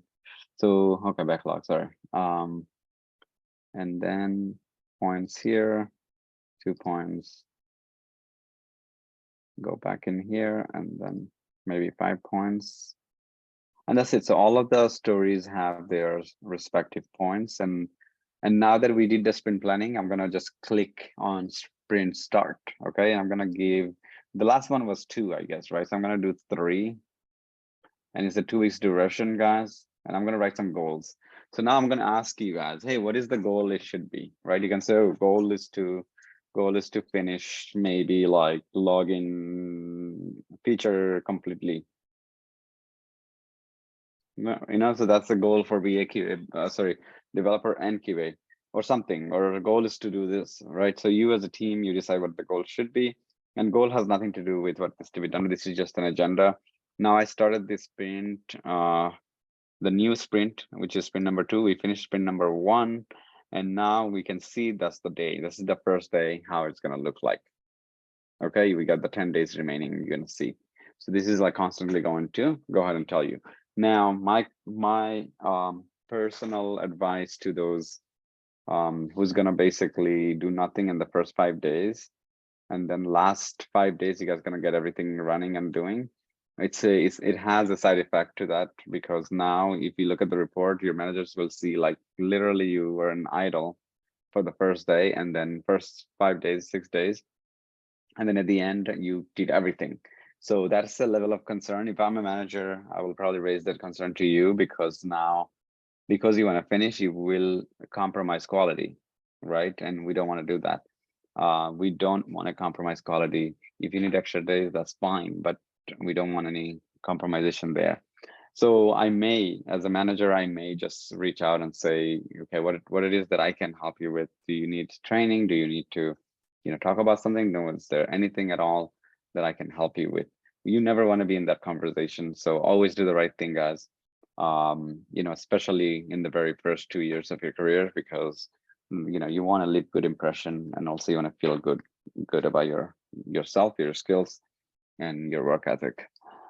Okay, no questions on this, right? We literally did sprint planning, daily stand-up, retro, and sprint grooming, and we did one sprint finish, and we started the second sprint in here. We already know what the report is. Backlog is, we already know, because this is where now the BA is going to work on the next priority items. Remember, he slices from the big epics. Now let's go to the roadmap. This is the epic, basically, right? This is where the roadmap is, where I can say, let's say login feature, right? And I can give myself a time, like how long it's going to take November to, so for each sprint, okay, let's see. I think I have to click on enter. Okay, there we go. Okay.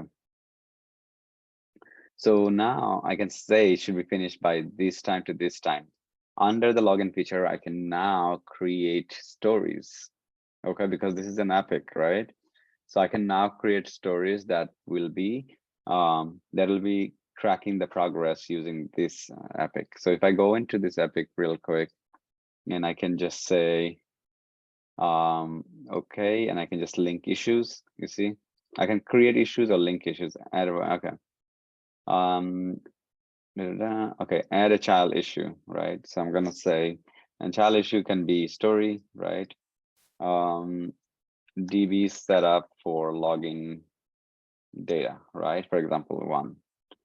Then another story could be UI mock, right? And design, for example, for this. Then I'm gonna add some task, server setup for login. Right, so there's 3 tasks. If these are done, so let's say I move into in QA 1, I move into 1 is done, and let's say the other one is in progress. And this is just for me to like kind of giving you guys a roadmap how it looks like. So if you go in here, you can see the progress of these. So what they will do, they will create a epic. Remember, how many people remembers that we talked about epic, and then we broken down into further smaller pieces, manageable chunks for the sprint? Remember that? Anybody who doesn't have knowledge of that, you can raise your hand. I can explain. I will literally explain if you don't have it. If you do, then we're good. So now we will take an epic. We're going to break it down to manageable chunks, and they're going to be under the epic, and they will have a time frame to complete. So for example, this one is 33% done. How does it know? Because of each one, and each user story is divided into a equal how do I say, estimation at this point. But I don't know if it takes based off of the story points, but I think story points has also some effect to the percentage of work. So similar to that, we're going to create more and more epics. So just remember, roadmap is basically something that will give them an overview of what are the tasks is and where they are, what is the process and progress so far, and when do they expect to finish. They can even raise the expectation. They can even say, okay, as long as it finished by December, end of December, we're happy. So this roadmap will be something that they will look into, and each and every single feature of the application that is being created is going to have something like these times, and they basically track this to provide this information to upper management. Maybe they need to train the users on something. So it's better to have expectation when it will be completed. And obviously this is the way it's going to be for the roadmap. Any question on roadmap, guys? And this is where we're going to focus maybe like the most, because of the QA. Everything else is more like for example, code. This is where you integrate GitHub, where the code is being written by developers. So you will potentially be able to see developers' code and see how they wrote it. So if you're curious what they did and wrote the code, you can actually go and read. And I used to do that a lot because I feel like, oh, how did he even do this? Let me go and read and see what level of efficiency he is adding to his code and things like that. It's just fun to look at. But sometimes if you don't understand the feature, you can look at the code and kind of make some assumptions. It's called white box testing. Now my question to you guys: report, active sprint, backlog, and roadmap. Solid? Any questions before I go into the next, right? Everybody solid? I think I'm good. Okay, good. All right, so now that we're talking about issues, you click on the issues, it's the same thing. Remember we talked about earlier, filter is basically just like that. Issues is basically, it gives you all of the issues. Now issue can be a story, issue can be an epic, issue can be a bug. So they just give you all of them, but you can filter it. So it's just like filter. Okay, I don't see any difference between filter and issue. Components is basically, sometimes they classify different feature of different component of the application. So I can just create components like login components, whatever is the case. So your company, your manager, whatever, your team, they will create components. So this is just helpful to say, okay, what part of the area or what part of the application is affected by this story. Release, this is where they will create release versions. So each version will have their progress, and they will have user stories that are associated with those release. And then when the release goes out, it will be pretty much say, okay, it was released or unreleased, and you get the notification here. Sometimes they will automate this process, meaning if they click here, it'll automatically go and release it in the server. There is no going back. So like if I click on release, set up release automation right there. Okay, so now I can actually have a trigger point that will go and tell the server, hey, update everything with latest code, right? So this is also very, very useful for the managers where they don't have technical knowledge. All they have to do is that click on release and it will release it. So who will set this up? It will set up by DevOps. If I click on it, it'll take me to a place where I can say, what kind of level of configuration that I need to do for release. And there will be some sort of safeguard as well, that nobody can just come in here and click on release and release it. That's going to be really creating a lot of issues for the company. So, all right, you will not even see this. This is a manager stuff. This is something you're not going to see. You're not going to see. You might see this, but this is a developer side. You might, I don't know. It's just really, if they think, if you're an SDET, like QA engineer, then you will see this probably, but I don't know. You're going to see this for sure, Zyper, because this is where you will write your test. Now, we just covered all of these in the project. Filter, we talked about it. Dashboard, we talked about it. People, we talked about it. Now we got to write some test cases, right? And the bugs and things like that. So what I will do is that, guys, giving you guys a 10 minutes break or 20 minutes, whatever you guys need. Okay, let's vote 10 or 20 minutes. If no answer, then no break. 20 minutes, please. 20. 20, okay. So let's do a 20 minutes. I'm gonna meet you guys here at 1:20. When you guys come back, we're gonna do some practical work. You guys gonna work on it, and I'm gonna get notification here, and I'm gonna review. And the remaining class is gonna be just on you doing hands-on work. So make sure in that 20 minutes, if you take 1 extra minute to make sure you have the right access, that you can see this project, then you're fine. And I'll see you guys at 1:20. Okay. Thank you.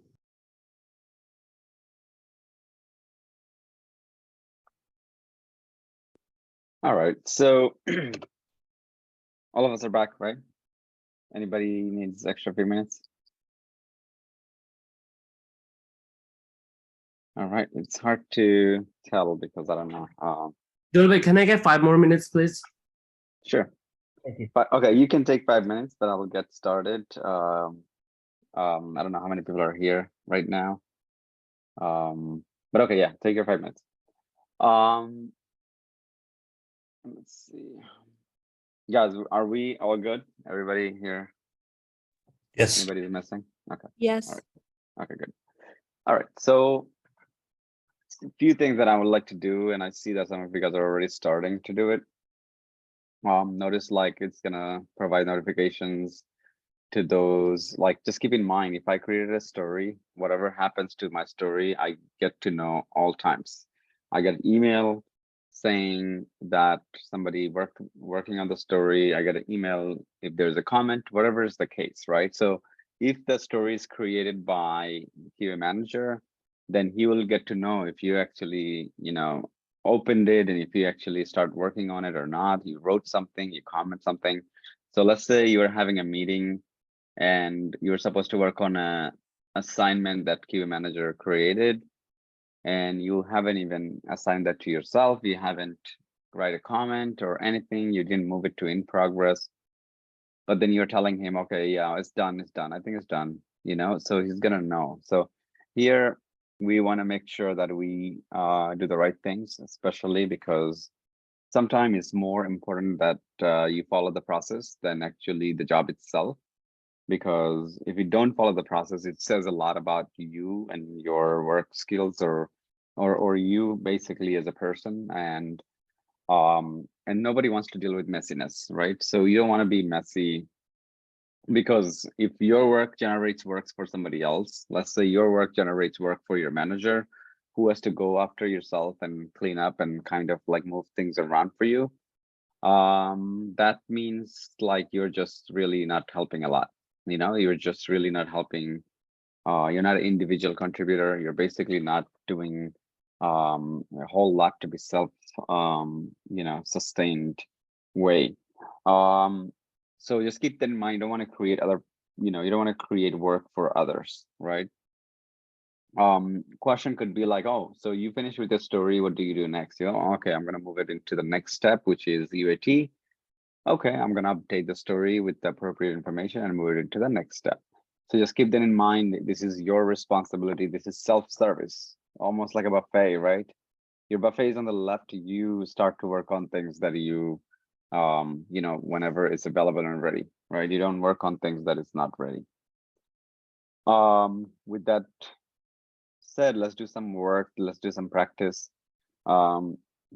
Very straightforward tool, guys. Like, I don't think there is a need for us to come back to this tool, because after today you will have access, 2 weeks of access, so you can go back and forth as much as possible.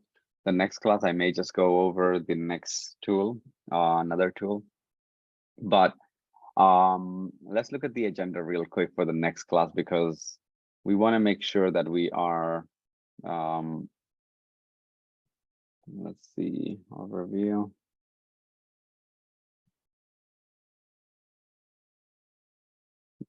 Where is it? Okay. Outline. We can always watch YouTube videos, correct? If like wherever, or do you think it'll? Yeah, for sure. Yeah, for sure. But then, it's not direct, right? YouTube video is probably going to talk about features and stuff, like how it works. But you really, for you need exactly what you'll be working with, because these are related to interview questions, right? So more on the interview side. Okay, so now if I look at this real quick, this is today, I believe. This is today, right? Yeah, this is today. According to today's class, I got to cover the test strategy. Test plan was already covered. And we covered Jira today. We completely covered it. We're gonna go some practice, or I may just give you guys homework as practice and just, and go over the test strategy. Now the next class, guys, is concept of Java basics, right? So just keep that in mind. I'm gonna start a little bit slow the next class because it's gonna be completely blowing out of your, mind when we start programming in the very beginning. And some of you guys, I'm not saying all of you guys, some of you guys probably never wrote code in the past. So that's where you will feel challenging and things like that. So, it'll be just one step at a time. We're gonna just go toward the complexity. So next class is gonna be a little bit more complex, and hopefully I can cover all these basics and maybe give you guys like an assignment to create a small game or whatever you like to create. So we'll talk about this concept to see if we want to create a game. I may just come up with some sort of project for this. So it's going to require 6, 7, or 8 hours of thinking, sitting down and really writing those code. After that is this one. And then these, so it's going to be 4 total class. Seems like, yeah, 4 total class for just learning programming, right? Once you learn programming, then we go into automation. But right now, we can say we're almost done with manual testing. Do you agree? Do you feel like there's something missing that we should cover in this case? Because test strategy and test plan is going to be very, very similar, right? It's just a document. We don't create those 2 documents in Agile, so I'm not going to be super strict about those 2 documents. If you can create, if you cannot create, that's fine. You can get a template and you can just basically go from there if you have to do it at work. It's just a, we cover the bug report, like how to write a bug report. Yeah, we're gonna do that. We're gonna do that. Let's answer the questions that I just want to. Okay, the bug report is one, right? That you want me to go over. That's fine. But anything else that you feel like on the manual side that you feel like you're lacking, that if you get a job tomorrow, you're gonna be like, oh, I have this problem. Nothing else, right? If you had something, say maybe. Yeah, go ahead. Yeah, maybe this sounds a little ridiculous, but I feel like I've learned segments, but now I feel like I need to kind of piece it all together, like kind of like have like somebody just walk you through, here's a day-to-day in a manual testing scenario. And yeah, like I'm not sure if I'm explaining myself correctly, but maybe you could understand what I mean. Like I understand the puzzle pieces, but like I need to just put them together in my mind. And that's kind of where I'm struggling. Fine.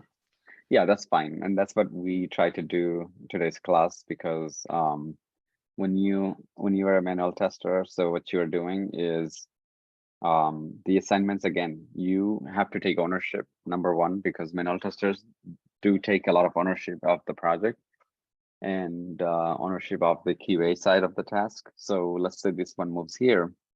You then say, okay, this is going to be ready for testing soon, so I'm going to start working with this. You're going to create a test scenario and test. Remember, this is still SDLC we're talking about.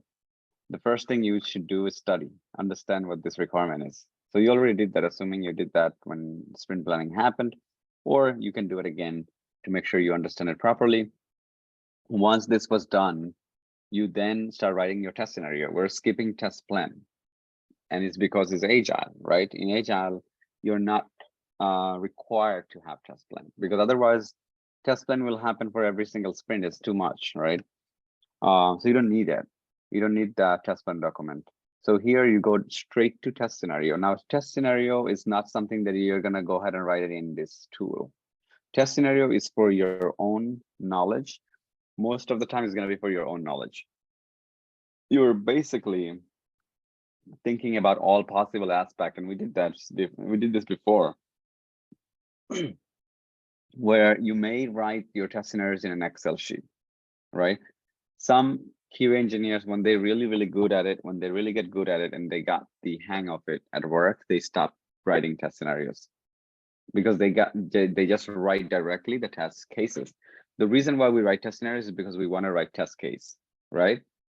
And the reason why we want to have this extra process in place is because test scenarios, we're just writing one line, what we're going to do, what is the accomplishment, what is the goal of that task, which pretty much gives us the ability to write everything that we want to cover. And then later we go in details for each and every single one of them to provide enough information so we can reuse and re-execute the test case, right?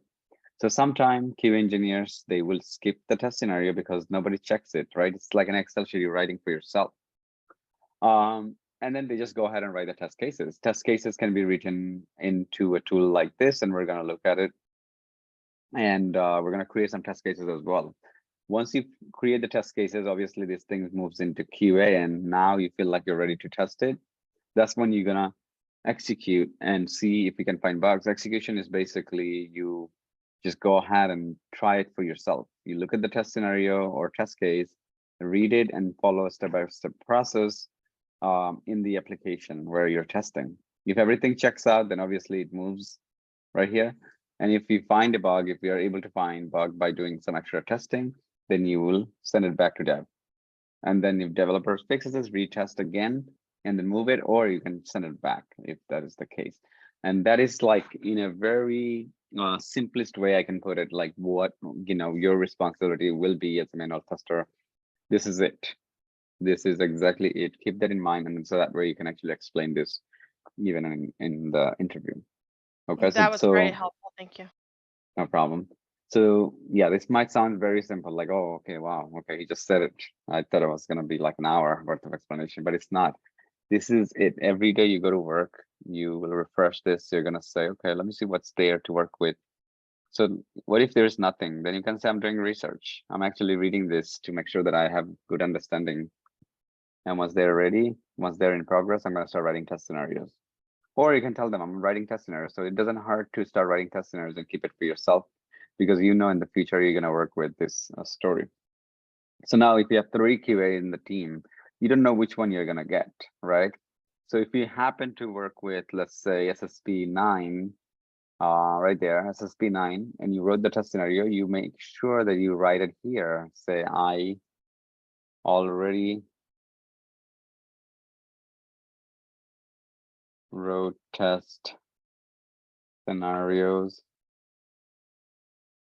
and test cases for this. Let me know when it's ready for testing, right?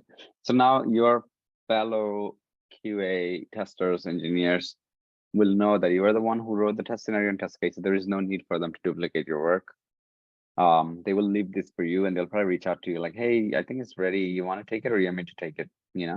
So now they will say, okay, just give me your test case and test scenario. Since you already wrote it, I'm going to take it from there. If you're busy with something else, basically, let's say you're going on a vacation and you wrote test scenario, test cases, then you can say, okay, here's the test case, here's the test scenarios.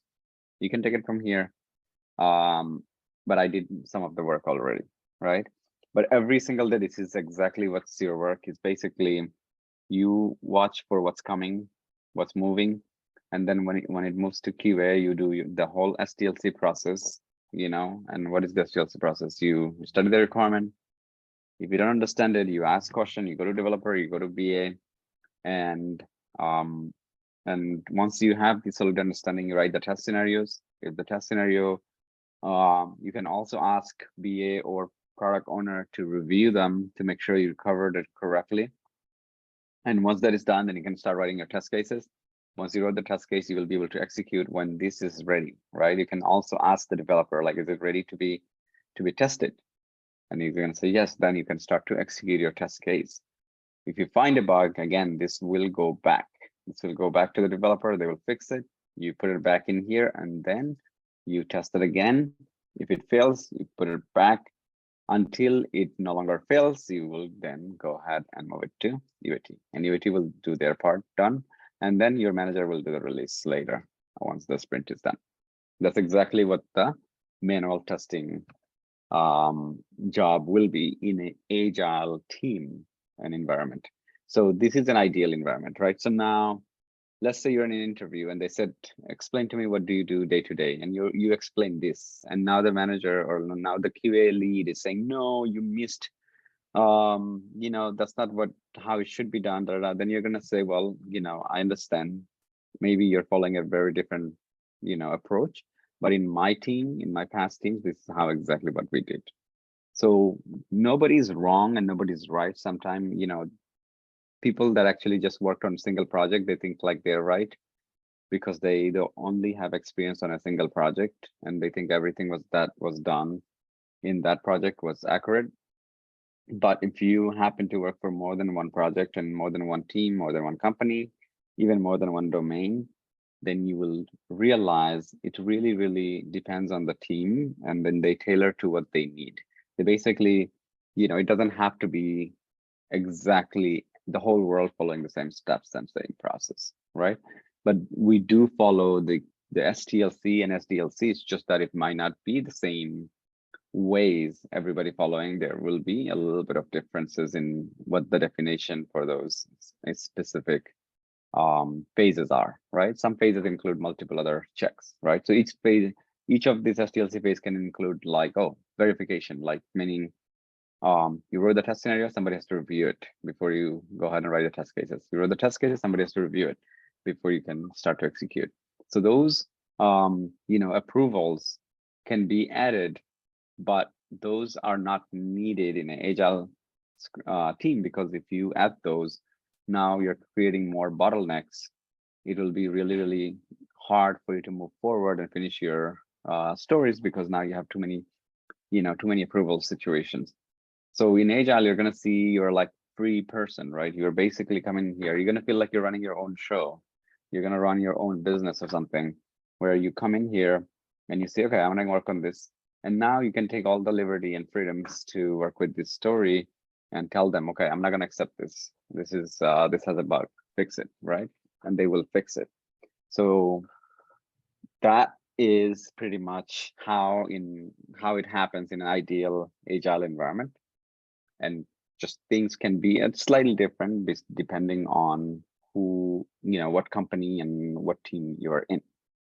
Okay, so now this is what I need all of us to do the next 25 to 30 minutes, guys. Here I'm gonna say one thing. So everybody has access to sample Scrum project, right? Everybody? Yeah. Okay. I want you to write a story right here. Okay, so just a single story, and the story has to be written in a way. I'm going to give you a format. So Jira story writing guideline. Let's see what they tell us, right? How do I write a good story, basically? Okay, let's see. Okay, let me move this stuff out of my way.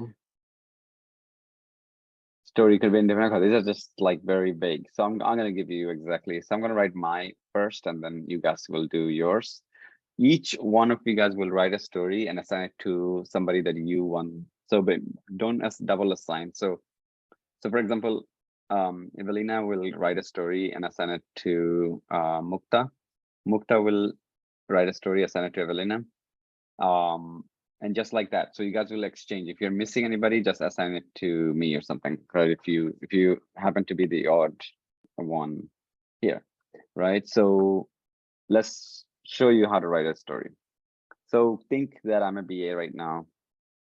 And if I'm writing a story, first on the summary line, I will write exactly what will happen and where, right? I will say in this summary, let's see if it does have some sort of, okay, it doesn't have any sort of like light bulb where they give you a tips, but they don't give you tips here. So now I'm gonna write so if I have to reference like an application, I can probably like insurance website or something. So this is where we can just say code request. I can say, let's say, which insurance, auto insurance, maybe auto insurance. So I'm gonna say, to assume this never happens, I'm gonna say in the secure auto insurance code form first page, I would like to have first name, last name, email, phone number, and and then the 5-digit zip code, right? So my story is gonna be something like this. Create first step auto code, right? Code page. So secure auto insurance code form. Okay, so that's like the what's happening exactly where, like in a very summarized way. There's nothing else I can put in here. I can add a mock-up, document here. So let's say this is a mock-up. This doesn't work. This is like a Photoshop, right? Let's just assume that, and this is how it should be. I copy that, and then go ahead and paste this here. Okay, so this is how the mock documents. Okay, mock-up. Okay, and then I will say component. This is more like, because I gotta add components. We don't have any component, right? So we have to add that later. Now I have to add description, right? So this is like the first one is mock data, mock-up. So let me just go and okay. So I'm gonna write acceptance criteria. So I'm a BA, and I'd like to write it in a specific way. The way that I'm gonna write is called Gherkin. Acceptance criteria, we write it in scenarios. So scenario 1 or something, scenario 2, something like that. So scenario, I'm gonna say verify that user can enter their first name, last name, phone number, email, right? From the first page, right? First step page. Given user is on the first step page, when user enters like this one, enters first name, last name.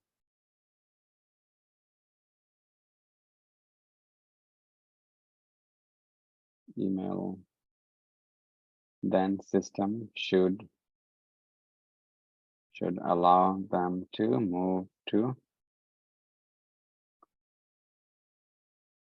second page, right? Second step page. Okay, so everybody's familiar with that website. We talked about that very early, right? So I'm gonna just write it in a way. This is a one way for me to write acceptance criteria. And this is the mock-up for us to see. Now, I just wrote this as a BA, right? So I'm gonna view issue, right? The next thing I have to do, I have to add this to the sprint, otherwise nobody can work. But this is how it will look like, right? Okay, this is the story that you're working on. And now this scenario is not the only scenario, because we created a lot of scenario for this, right? Before, you guys remember, right?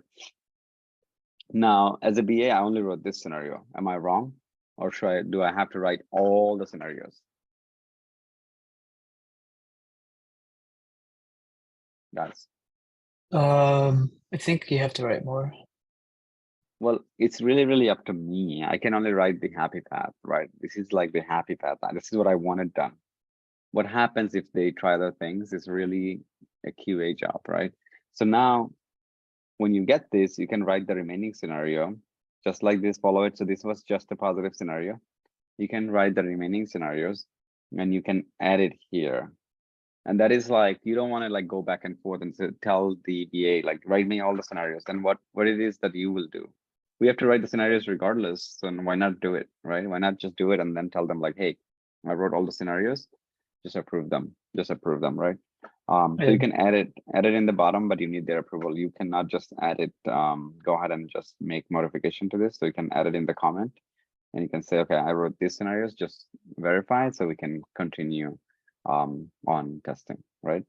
So they can simply just write this a single scenario, but then it doesn't mean that's the only thing you'll test. You know, because we are there to break the system. So they automatically assuming that you will do whatever needs to be done to find that bug, right? So just this one, some people will say, okay, wow, okay, this is easy. I'm just gonna go and do this, continue with works, pass, and move forward. And that's where we're gonna have problems. Like that's where they will try and say, okay, what happens if I don't enter the phone number? What happens if I don't enter the email and things like that? So you'll have to cover all the scenario. That's your job. Okay, so just keep that in mind. So that was one story that I wrote. And this is how actually in the real scenario, actually real life scenario, this is how the story will look like. So let me just pull that up into the sprint. I'm gonna pull it up into the sprint, confirm. And now if I go in there, I can see my create. So I can click on it and I can see what's happening, right? So you guys are creating some to help out, or you guys wanna be assigned and only do QA jobs? How many people wants to give it a try? I'm gonna give you guys 5 minutes to create a story, guys. You cannot go Yes. wrong with it, right? Because it's just you describing what you want. You're describing a wish list.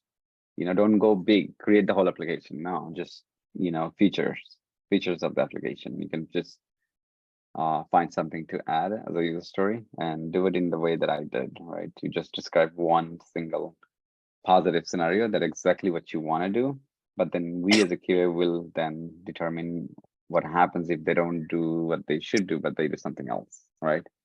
Can you give a link to that website? Yeah, 1 second. Maybe you could add it to the. It should be on our syllabus. Yeah, it's on the outline also, but it's here. I just sent it to you guys now. So, all right, so let's do 5 minutes. 5 minutes later, I want to have everybody's stories ready in the backlog, and I'm going to pull it up and I'm going to start assigning randomly. You don't have to assign it to anybody. Don't worry about it. I'll do the assignment. I'm the key manager right now. So you guys do create the stories. So right now, think like you're a BA. Don't think like a QA. Okay. Because you know that QA will create their scenarios, right? So you just write exactly what needs to be done. I'm sorry, where And did you send the link? It's in your chat right now. Oh, no. Yeah, it's in the chat. Everybody's seeing it. If you go to the course outline, you'll see the first link. It's actually that. Okay, so I'm gonna keep this here for you guys to reference from.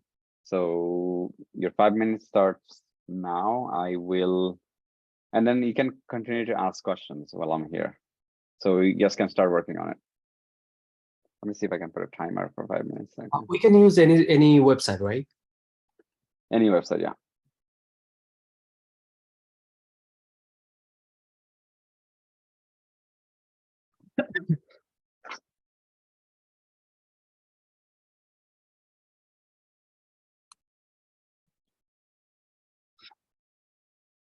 Go back to the example.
All right, 40 seconds.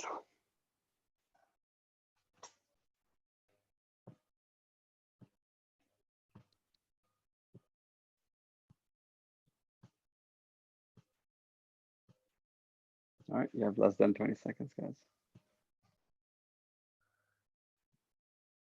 I'm gonna go to the backlog, see how many of you guys actually put anything. 1, 2, and 3. So somebody created a task. We asked for a story.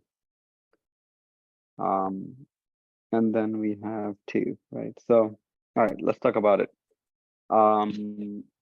Where was the struggle for some of you guys that weren't able to create the story? Simply, you'd have to describe what do you want in an application, and you had the freedom to create for Facebook, for Google, for MySpace, whatever you want.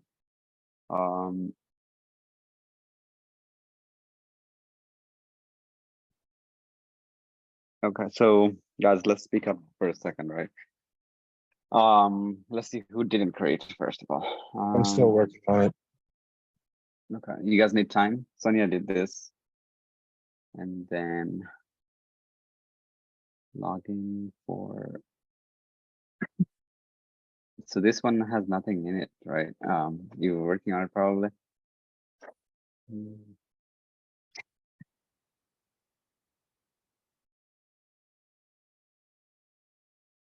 You guys need a few extra minutes. Yes. Okay. All right. Let me reset the timer to like maybe like I'm gonna give 1 more minute, guys, and then we move on. If you guys can create it, you'll do it for homework, and it'll be pretty extensive. So seems like we need to do a lot of practice, so it's better to spend a lot more time. Did you get mine? I created it, but I don't see it. Let me see if I can refresh. Yeah, okay, look at that, 6. Okay, that's good. All right, so that's probably good enough for me to start. In the meantime, whoever didn't finish, you can still finish up. I'll refresh it and we should be fine. Now, so now let's do a small role play after this, right? So the purpose of me having you create the user story, you'll basically see where the BA spends their time, and how they also think about it before they even create the story. They can't possibly create all of the scenarios, right? Because it will get too much. That means they're doing 50% or maybe 70% of your work. And they don't have the time for it, especially in Agile. They will not have time to go out there and create all of your scenarios. So you cannot assume whatever they give you is the only thing to be tested. The negative and everything else around it, we have to test, meaning we have to think about the scenarios, what other things the user can do in that situation, and then we will create our test scenarios and test cases. And that's why it is very, very important. This has nothing to do with a story, right? We asked for a story, we got a test scenario. So you guys clearly didn't understand. Some of you guys clearly didn't understand what we wanted to do. Create first step for this website, whatever is the case, net market. Okay. And then you put scenario 1, given this when, okay. And then this, that, okay. So verify user can enter first name, last name, blah, blah. So this is literally exactly what we just wrote earlier. Similar, but it's fine. Now, so we just learn how the stories are written, right? So it's not a magic where the stories are coming from an external source. It's somebody has to write them. Somebody has to understand what they want. If they can't explain what they want, then they possibly should not also think that that's something can be implemented. So they will be able to write it properly and a proper user story. Okay, so the next thing we want to create, you create a user story and task. Task will be basically the same, very similar ways. I'm not going to go into that. Now, with the little bit of time that we have, I would like to focus more on the bug and the test, right?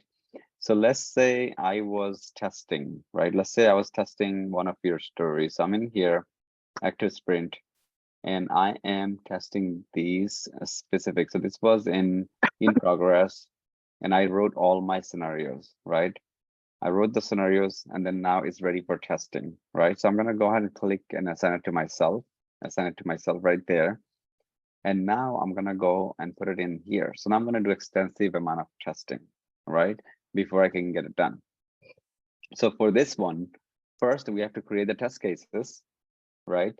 And then we have to then create our bug if we find anything. So let's do that first, right? So the best possible way, again, we talked about it, is to put everything in an Excel when it comes about writing the test scenario. So I can say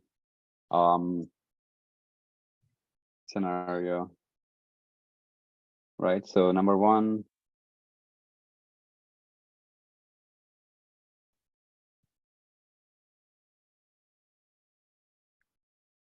this is like something that nobody wants it. I'm writing it for myself, so I can kind of like navigate myself through. So number one scenario is user enters all required information in the first step page, and they should be able to move to second step page, right? So if that is the case, the second one is user is missing first name only, but all other info is filled out. They should not move to next page, right? Same thing. And then I can probably like number them if I can do it like this. Oh, I gotta do it this way. Oh, it's just the one. Oh, it doesn't count as a number. It's not an Excel. I'm using the Mac. Okay, I'll just write it for now. 3, 4, 5. So now you guys can think about all the possible scenarios that I can think about right now. But you know, interest of time, I'm gonna write maybe 4 or 5. So you can write 4 or 5 test cases. Okay. So now, 1 second. Okay, so the next one is, let's say first name is a required field. So we're just doing a required field testing. The next one is missing the last name. Okay. Next one is missing email and everything else is filled out. The next one is missing the phone number, everything else is filled out. Okay. So any one of these missing, so we got the 4 negative test cases and 1 positive test scenario, let's say, right? So now it's 5 total, and now we can start to write our test cases, right? So there's 2 ways to do it. I can just go ahead and click on create, and I'm gonna just go right to the test case and just create it. Or I can just go and do it from the Zypher app, right? So if I go in there, right there, create a task, and then this is where I will be able to create my test cases. So the first test case, notice how my life becomes much easier. So I'm gonna take this and I'm gonna say, summary is verify, user enters blah, blah. And then I'm gonna say, I'm gonna write what basically is the expected result and actual result and all of that stuff. So before I write the description, I will just go ahead and create all 4 of them. Okay, and it went to sample sprint 2, create the second one. So let me just create all of them. Remember, we're missing information onto the test case, right? So let's just create them now, and then we will go back because I'm doing copy pasting right now. Create, and I can attach it to the story that I'm working on. So we'll do that also. Number 2, number 3.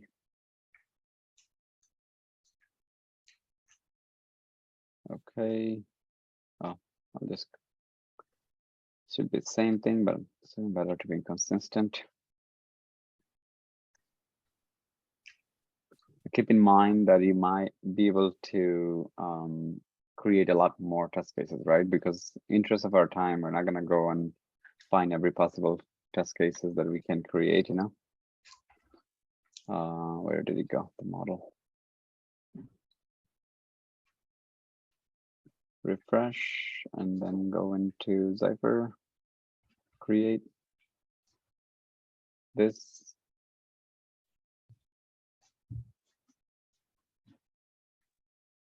Create.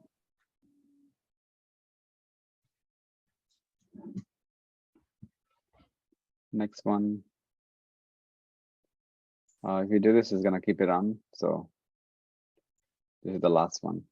Verify. So 5 test cases, guys, we created so far. Okay, so now I'm gonna go to the test cases and I'm gonna start 2, and you can also import it. So if you wrote your test cases in the Excel, right, you'd be able to import those test cases here directly. So it's really up to you how you like to work. If you feel like you want to work based off of the, based off the test case that, yeah, if you feel like it's easier for you to just go ahead and do it there, like in Excel, and then import it here, you can also do it. So now look at the steps: test data, test result, and action. You guys remember how we wrote our test cases before in Excel sheet? Okay, let's see. I'm not gonna push you guys right now because it's like, otherwise we're gonna be late if I try to get everybody to say something. So I'm gonna try to finish the agenda, just go over what we need to cover it. Okay, let's go back in here. Okay, so step 1 is go to this, right? Click on auto insurance.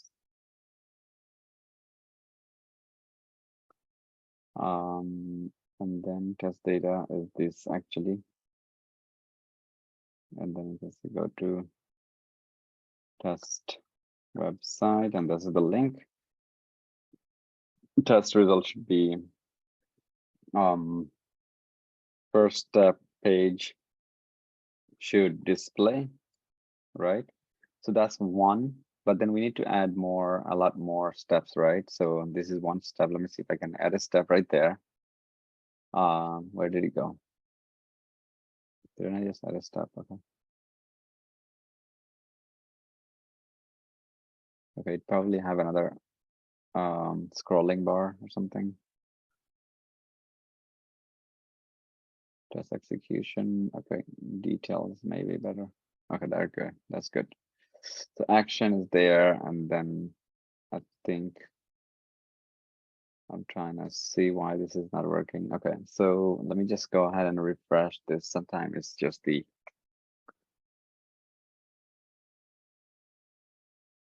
what? You didn't even save it. That's crazy. Okay. Okay, go to website. Click on auto insurance.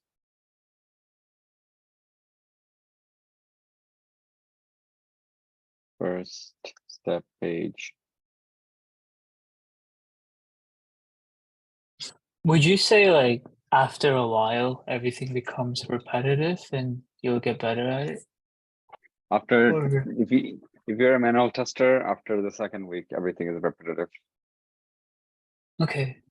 But this is where you can add value, right? So if everything is repetitive, you know that you can do your job. It's just that now you're gonna have the product knowledge. You're gonna have also critical thinking in place to be really watching out for the product. You really work in behalf of the user. You want could to be make sure that, proactive. yeah, you need to basically say, okay, what can I do extra to find these extra bugs? What, you basically have to think like you're the It's your gatekeeper. yeah. Yeah, that's It's where like the your ownership, product. Yeah. yeah, that's where the ownership comes in. Your responsibility is to say, okay, nothing goes out unless you think it's ready, period. That's where, oh, okay, well, look at this. Okay, this is, you got to click on this thing right here. I thought this was just a action, but okay. So now 1 step is done. The 2nd step is going to be, okay, enter first name, last name, all of that stuff, right? Like this is the happy path. First name, last name, email, phone number. And this is where you're gonna say your test data. So David, last name is like Smith. Phone number is 646 377-444. And then you can say email is david@gmail.com, whatever is the case. This is your test data. And this is where you're going to say all information should be taken by page without any error. And I'm just writing it down casually as I'm doing this, but you can probably do similar for work. And then you can say, okay, user, okay, click next, right?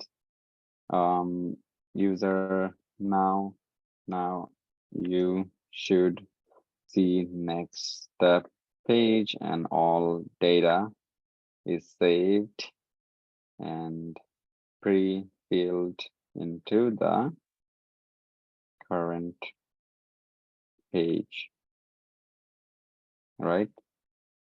So that's it. This is your validation, right? So you just have 3 steps. I hope this last one saved. I don't know if I clicked on plus or let's see.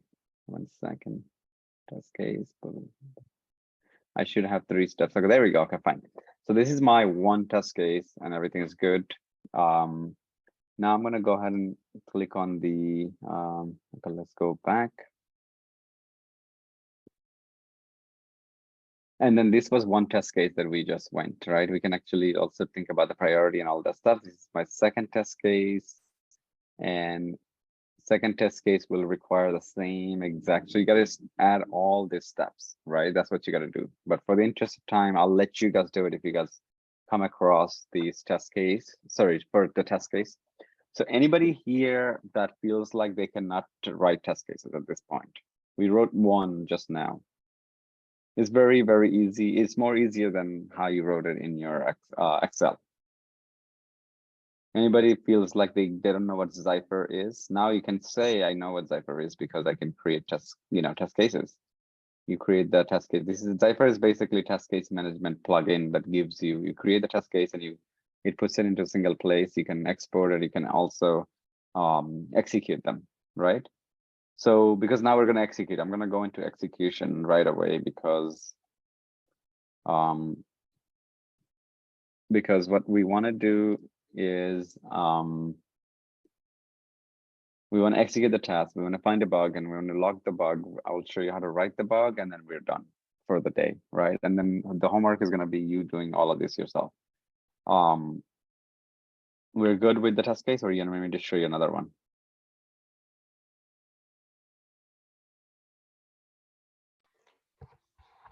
Can you do one more? Yeah. Okay. So we're going for the next one. Okay. So the next one says, and remember the reason why I wrote all the heading, which is the title of the test case early, because now I can just go in and add in the information. So that's probably the one way to cut down sometimes. So now it says verify user is missing email only, but then all other information is filled out and they should not move to the next page. The first step is going to be like, go to QA, whatever QA website. And then you got to provide the QA website URL. So in this case, in our case, it's going to be this. Guys, give me 1 second. I'm getting a call.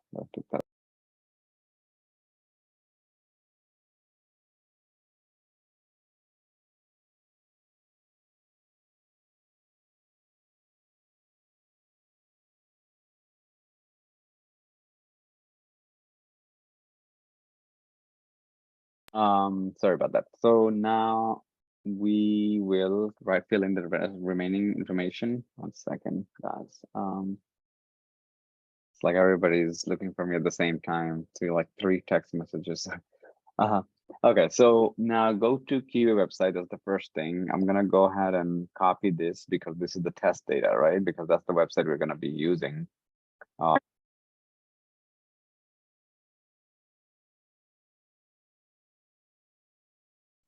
Okay. Default microphone. All right. My headphone also ran out of charge, so now I'm talking directly. Okay, just let me know if you guys can hear me. Now, the next thing is we're adding this as a test data. We copied it already because that's your test data. And then test result should be first step page should display, right? So when the first step page should display, when you visit this URL, then you have to click, right? Click on auto insurance, right? And we did that numbers of time. And I'll show you that that is true when you do that. Now you can actually add a attachment, because this will help your coworkers to kind of find their way to click on auto insurance. So let's say personal auto right there, right here. So I can actually go ahead and take a screenshot of this step, right? So we're right there, and I can just say, click on this, click on the personal, and I can save this, right? And I can say step 1, save document. So I just gotta remember where I put it. So go back to my test, and I can say, I'm gonna go ahead and add this file, document, step 1. Okay, attach. So now I have attachments. So that way, when you execute, not only that you will have this information to follow, but you can also see what it should look like, right? So the next step after that should be entering information. So you want to say enter everything except for email, right? So enter all required information in this page, but leave the email. Is it email? Yeah. Blank, right? So now you have to provide what you're providing. Its first name could be like John Doe is the last name, and then you got the email is going to be email is equal to blank, right? So you're being more explicit. And then you have phone number, can be something like 646, 777 666, whatever is the case. And that's it. In this case, user should not, or I should not be able to. I should not be able to move to the next page without email address, right? That's the expectation, right? So now I can even put an attachment if I want to. So this is exactly what you wanted to verify. So your test case is done, right? You did all of the steps, and this is where you're getting stopped. And if that is the case, it passes, right? So you're done with that. Now you can think about adding like more information, like priority and things like that. So on the right side, you can see which sprint you're doing this for. You can also link an issue. So this is, remember, these test cases should be associated with the what we were testing. So I can click on this and I can find my story. So remember which one is this one, I believe. No, not this one. SSP user, create the first. Okay, this is the one. So I'm linking this. So this is basically associated with this, and I don't want to say blocked by, I may want to change that to say related. So this story has one test or see associated with it, right? So I'm going to continue to create basically more. I'm going to add more stories. So let's see. So let me go back to the test cases real quick first. All of my test cases should be associated with that specific. So that's the first one, should be also linked with my, so link it. And then I'm going to go ahead and say create. Once I write create, it will give me a bunch of options. So this is one, I don't want to say blocked by, I can say related to is probably more appropriate. So these related to or block, whatever, you apply as needed. Okay, if you are linking issues. So that's number 2 got linked. Okay. Okay, so this one can link it again. 1 second, guys.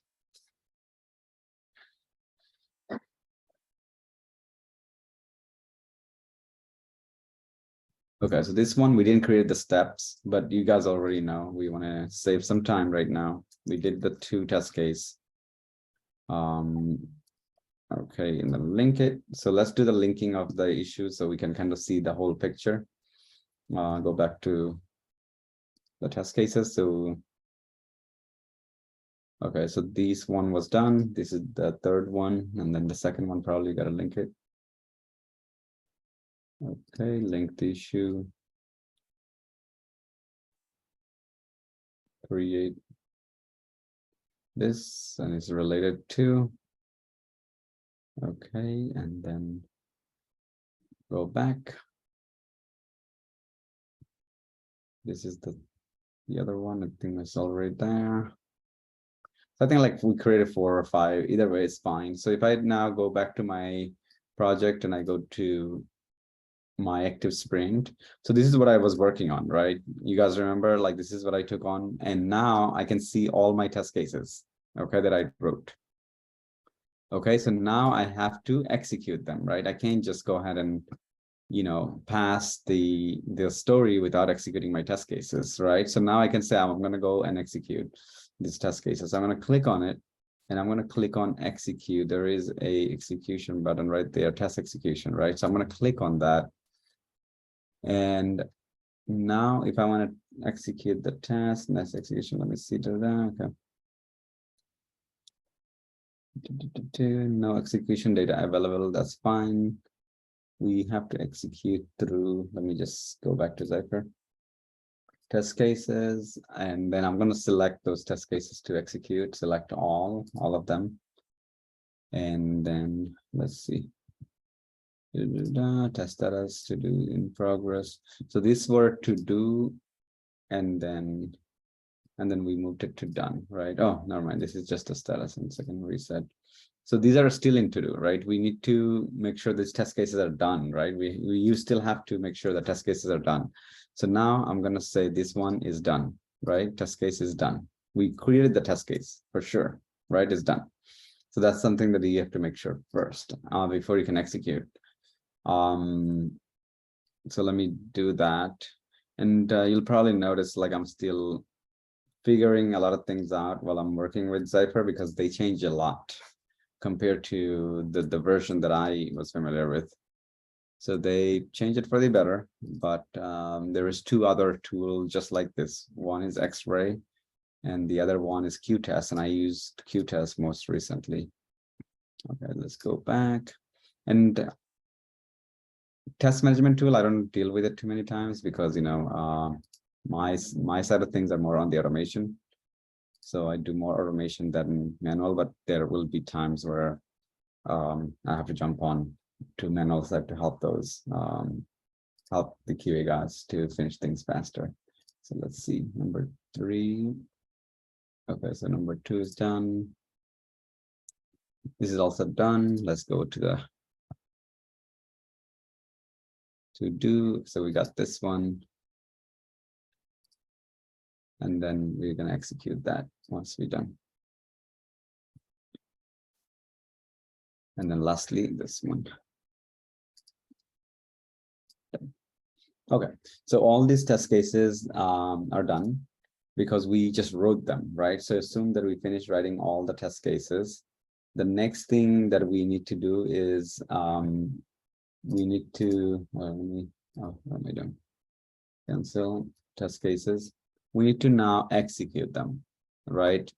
And when we want to execute them, if I click on this, let's see if it gives me individual option for execution. So execute right there.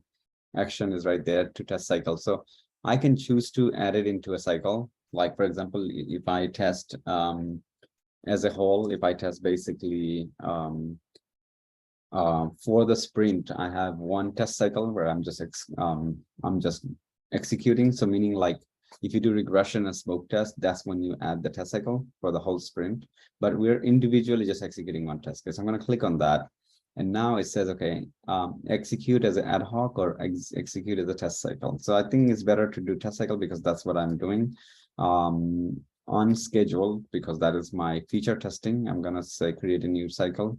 So I'm going to say create a new cycle. I'm just going to say cycle name is testing. What was the related story? SSP 31. That is related cycle name. So basically, that's what I'm testing with. And assign to, I can actually assign to somebody. So let's see, assign to is a value, but anyway, execute. So the next test that I'm going to execute, I'm going to be able to add it to the same exact cycle. Okay, so now it says that we're in the execution view, right? So I can say pass fail, whatever is the case. So I'm going to select, and I can create a defect if I want to right from here. Okay. So let's see SSP1. Okay, let's see. Okay, add attachment. Okay, there we go. So now when you go to the execution view, you get to see these things, right? Where number one is saying, go to these websites. So assume I went to the website right there. Okay. Then it says the enter first name, last name, and all of that stuff. Okay. So I'm going to say this one pass. Sorry, this one pass. Okay. This specific steps pass. Then I go back and it says enter the information. So I'm assuming I'm entering what they're asking.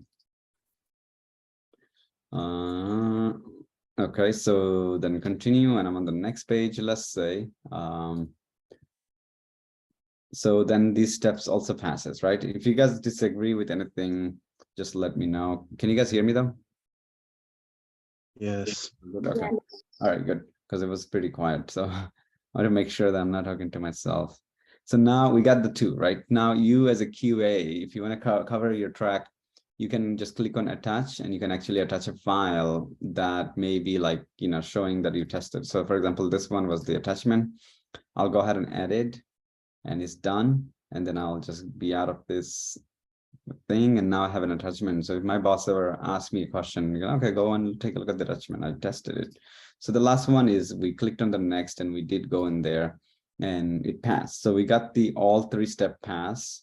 Okay, so now the execution status should be automatically passed, right, and done, right? So now if I go back to my project and I click on this thing, and now I can see some of the status. These are done. All of them are done. If I click on the first guy, and right, let's see.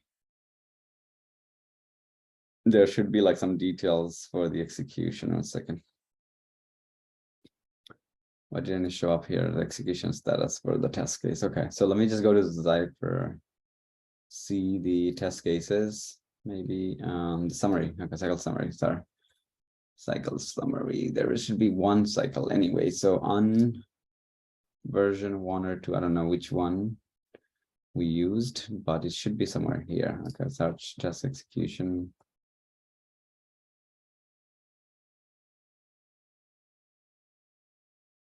All project. Okay, there we go. So as you can see, that execution summary for SSP cycle name is SSP31. That is the parent story. And under that, we have a test case that was passed. So now if I execute the remaining test cases using this cycle name, then it will show all of them passing for the SSP31, which is the parent story, right? So if I click on this guy, it should take me to the cycle, right? So, okay, there we go. So now in this view, cycle summary view, obviously it's somewhere here that you should be able to click and get in there. But in this view, we can not only that we can add more tests to it. So let's add more tests and individually. So I can say, let's see, assign to do a search, find another. So I can add all of them, right? So all these tests add. Okay, so as a QA manager, I can add all the tests that should be executed. Now I can actually assign to one of my QA guy and say, okay, can you finish the cycle this, right? So let's say, assume that you did this pass, right? Pass. So in this cycle, one of the test case fails because we have to write the test, we have to write a bug, right? So let's say this test failed, okay? So one of the tests failed, you're gonna create a bug, right? So you can create a bug right from this guy automatically. If you go into the execute, and if you're doing it through execution, like through this cycle, you can do it, or you can create the bug directly from here. So let's do it from here first. So I'm going to click on bug, and let's come up with a bug, right? The bug could be after entering, let's say, skip. Okay, after leaving out zip code, it lets you go to the next page. That's the bug. Very simple, so we don't have to think too hard for creating the bug, right? So now what I'm going to do is create that bug for you. Okay, so let's click on create. You want to make sure that you're in the right project. You want to also make sure you have a bug.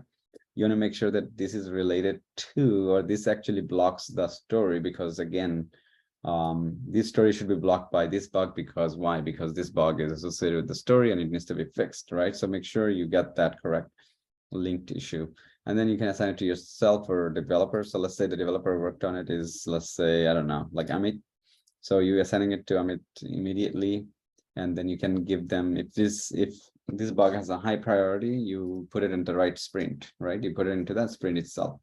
Now we can write this bug, right? So now in the bug in Jira, when you write a bug, on the summary, it should be what happened and where.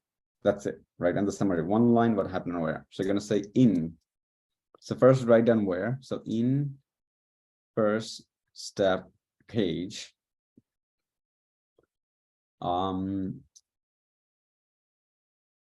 User can move to step 2 page without zip code, right? So you just basically wrote in one line like what's really happening and where this is happening, right? Now here you have to provide all this information that you would like to do. And again, they give you some handful of tools to mark red, green, whatever is the case. So use it appropriately. So number one, I would say, once you recreate a bug, you want to say step 2 reproduce is the. So how did you get to the bug? Number one, visit website QA server, right? For example, and then URL, you can provide the URL right there. So you go in there, copy the URL, and then enter all required data. So now you have to provide what kind of data, because otherwise I can enter something else and somehow for me, I don't see the same bug, right? So first name is equal to, let's say, Dave. Last name is equal to, let's say, phone is equal to, and then email.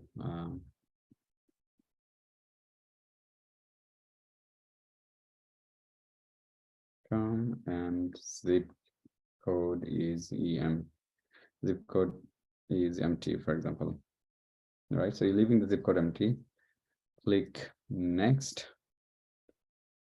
Now you have to say what were you expecting. So expected result, actual result. So this is a bug report, guys. Okay, so keep that in mind.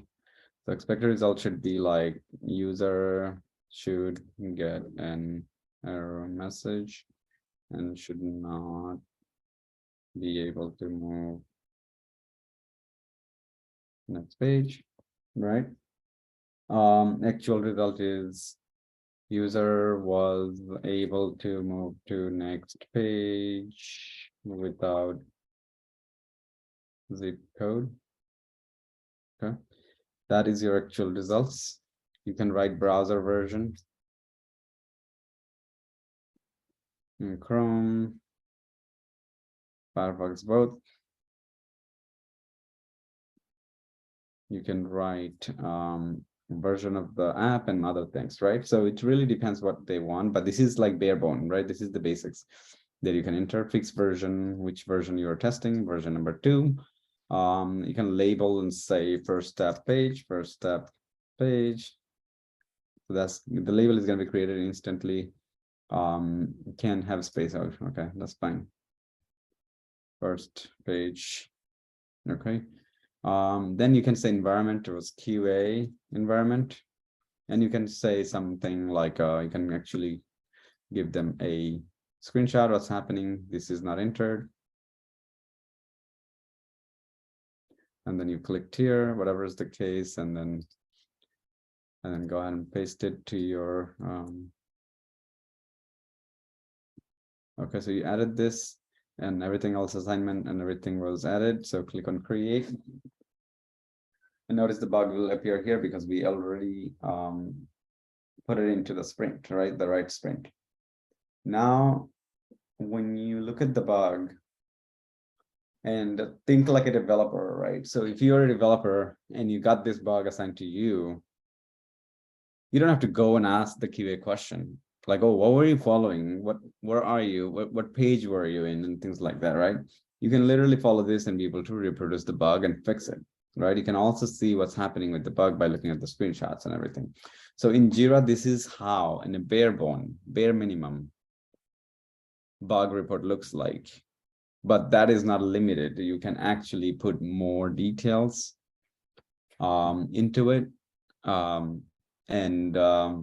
But this is a bare bone to at least say, okay, this will be acceptable, right? This is acceptable, but you can put more details, like how many attempts did you make? Did you try 3 times? And this is happening all 3 times. You can also do a screen video, not just screenshots, right? So that is pretty much how to create a bug in Jira. And that's going to be assigned to the developer. So if I go back to the active sprint, now I can see this guy, this story is blocked. Okay, is blocked by this bug. So you cannot work with it because you have a bug. So you're going to put it back. Okay. And then you're going to tell whoever is going to fix it, you're going to say, story is blocked, right? Until blocked until you're going to say SSP 42, SSP 42 is fixed, right? So you can move on. You don't want to just hang on to a specific thing, right? You can move on to the next story and work on it. And when this guy is ready, then you can pull it back and retest everything. And if it passes, then you move it on. Okay. Anybody with any question on the bug creation that you don't know how to create a bug? Anybody has any problem with bug creation? But I did create a bug right here for you guys. Use this as a model for now for you guys. And then for the homework, you can look at this. If you can have bare minimum this information, I will accept. And we're gonna basically have homeworks to kind of do at least some research.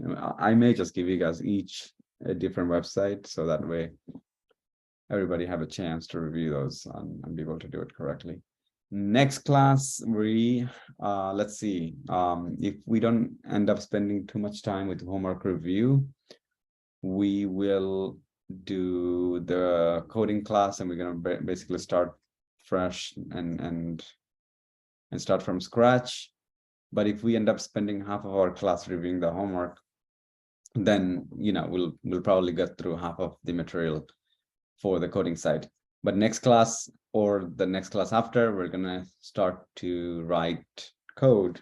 So up until now, if you guys have any sort of like doubt, questions, where you feel confused, I would say use the time before the next class to kind of refresh, because we will basically go into a completely different part of QA at this point, right? So you want to keep remembering what you did. You don't want to forget those, but we're going to go into a very different state. Now you're going to feel more like a dev, right? You're going to be writing code. You're going to come and say, well, my code is not working, or I'm getting this error, I'm getting that error. And we're going to talk about all this every single day. And then manual testing will be something that we will probably assume that you already know, because anytime we want to automate something, we need the test cases. So you're going to be writing the test cases, right? So just keep that in mind, guys. With all that said, I think we did pretty extensive class. I don't want to keep you guys any longer. Just make sure if you guys have any question, let me know. Otherwise, there's plenty of videos on YouTube, but that might be outdated because this is the latest version of Jira, right, that we have. Now in YouTube, depending on when they created the video, they might be having a very different look. Okay, so if you can find the right one, yes, use YouTube. Otherwise, use this video.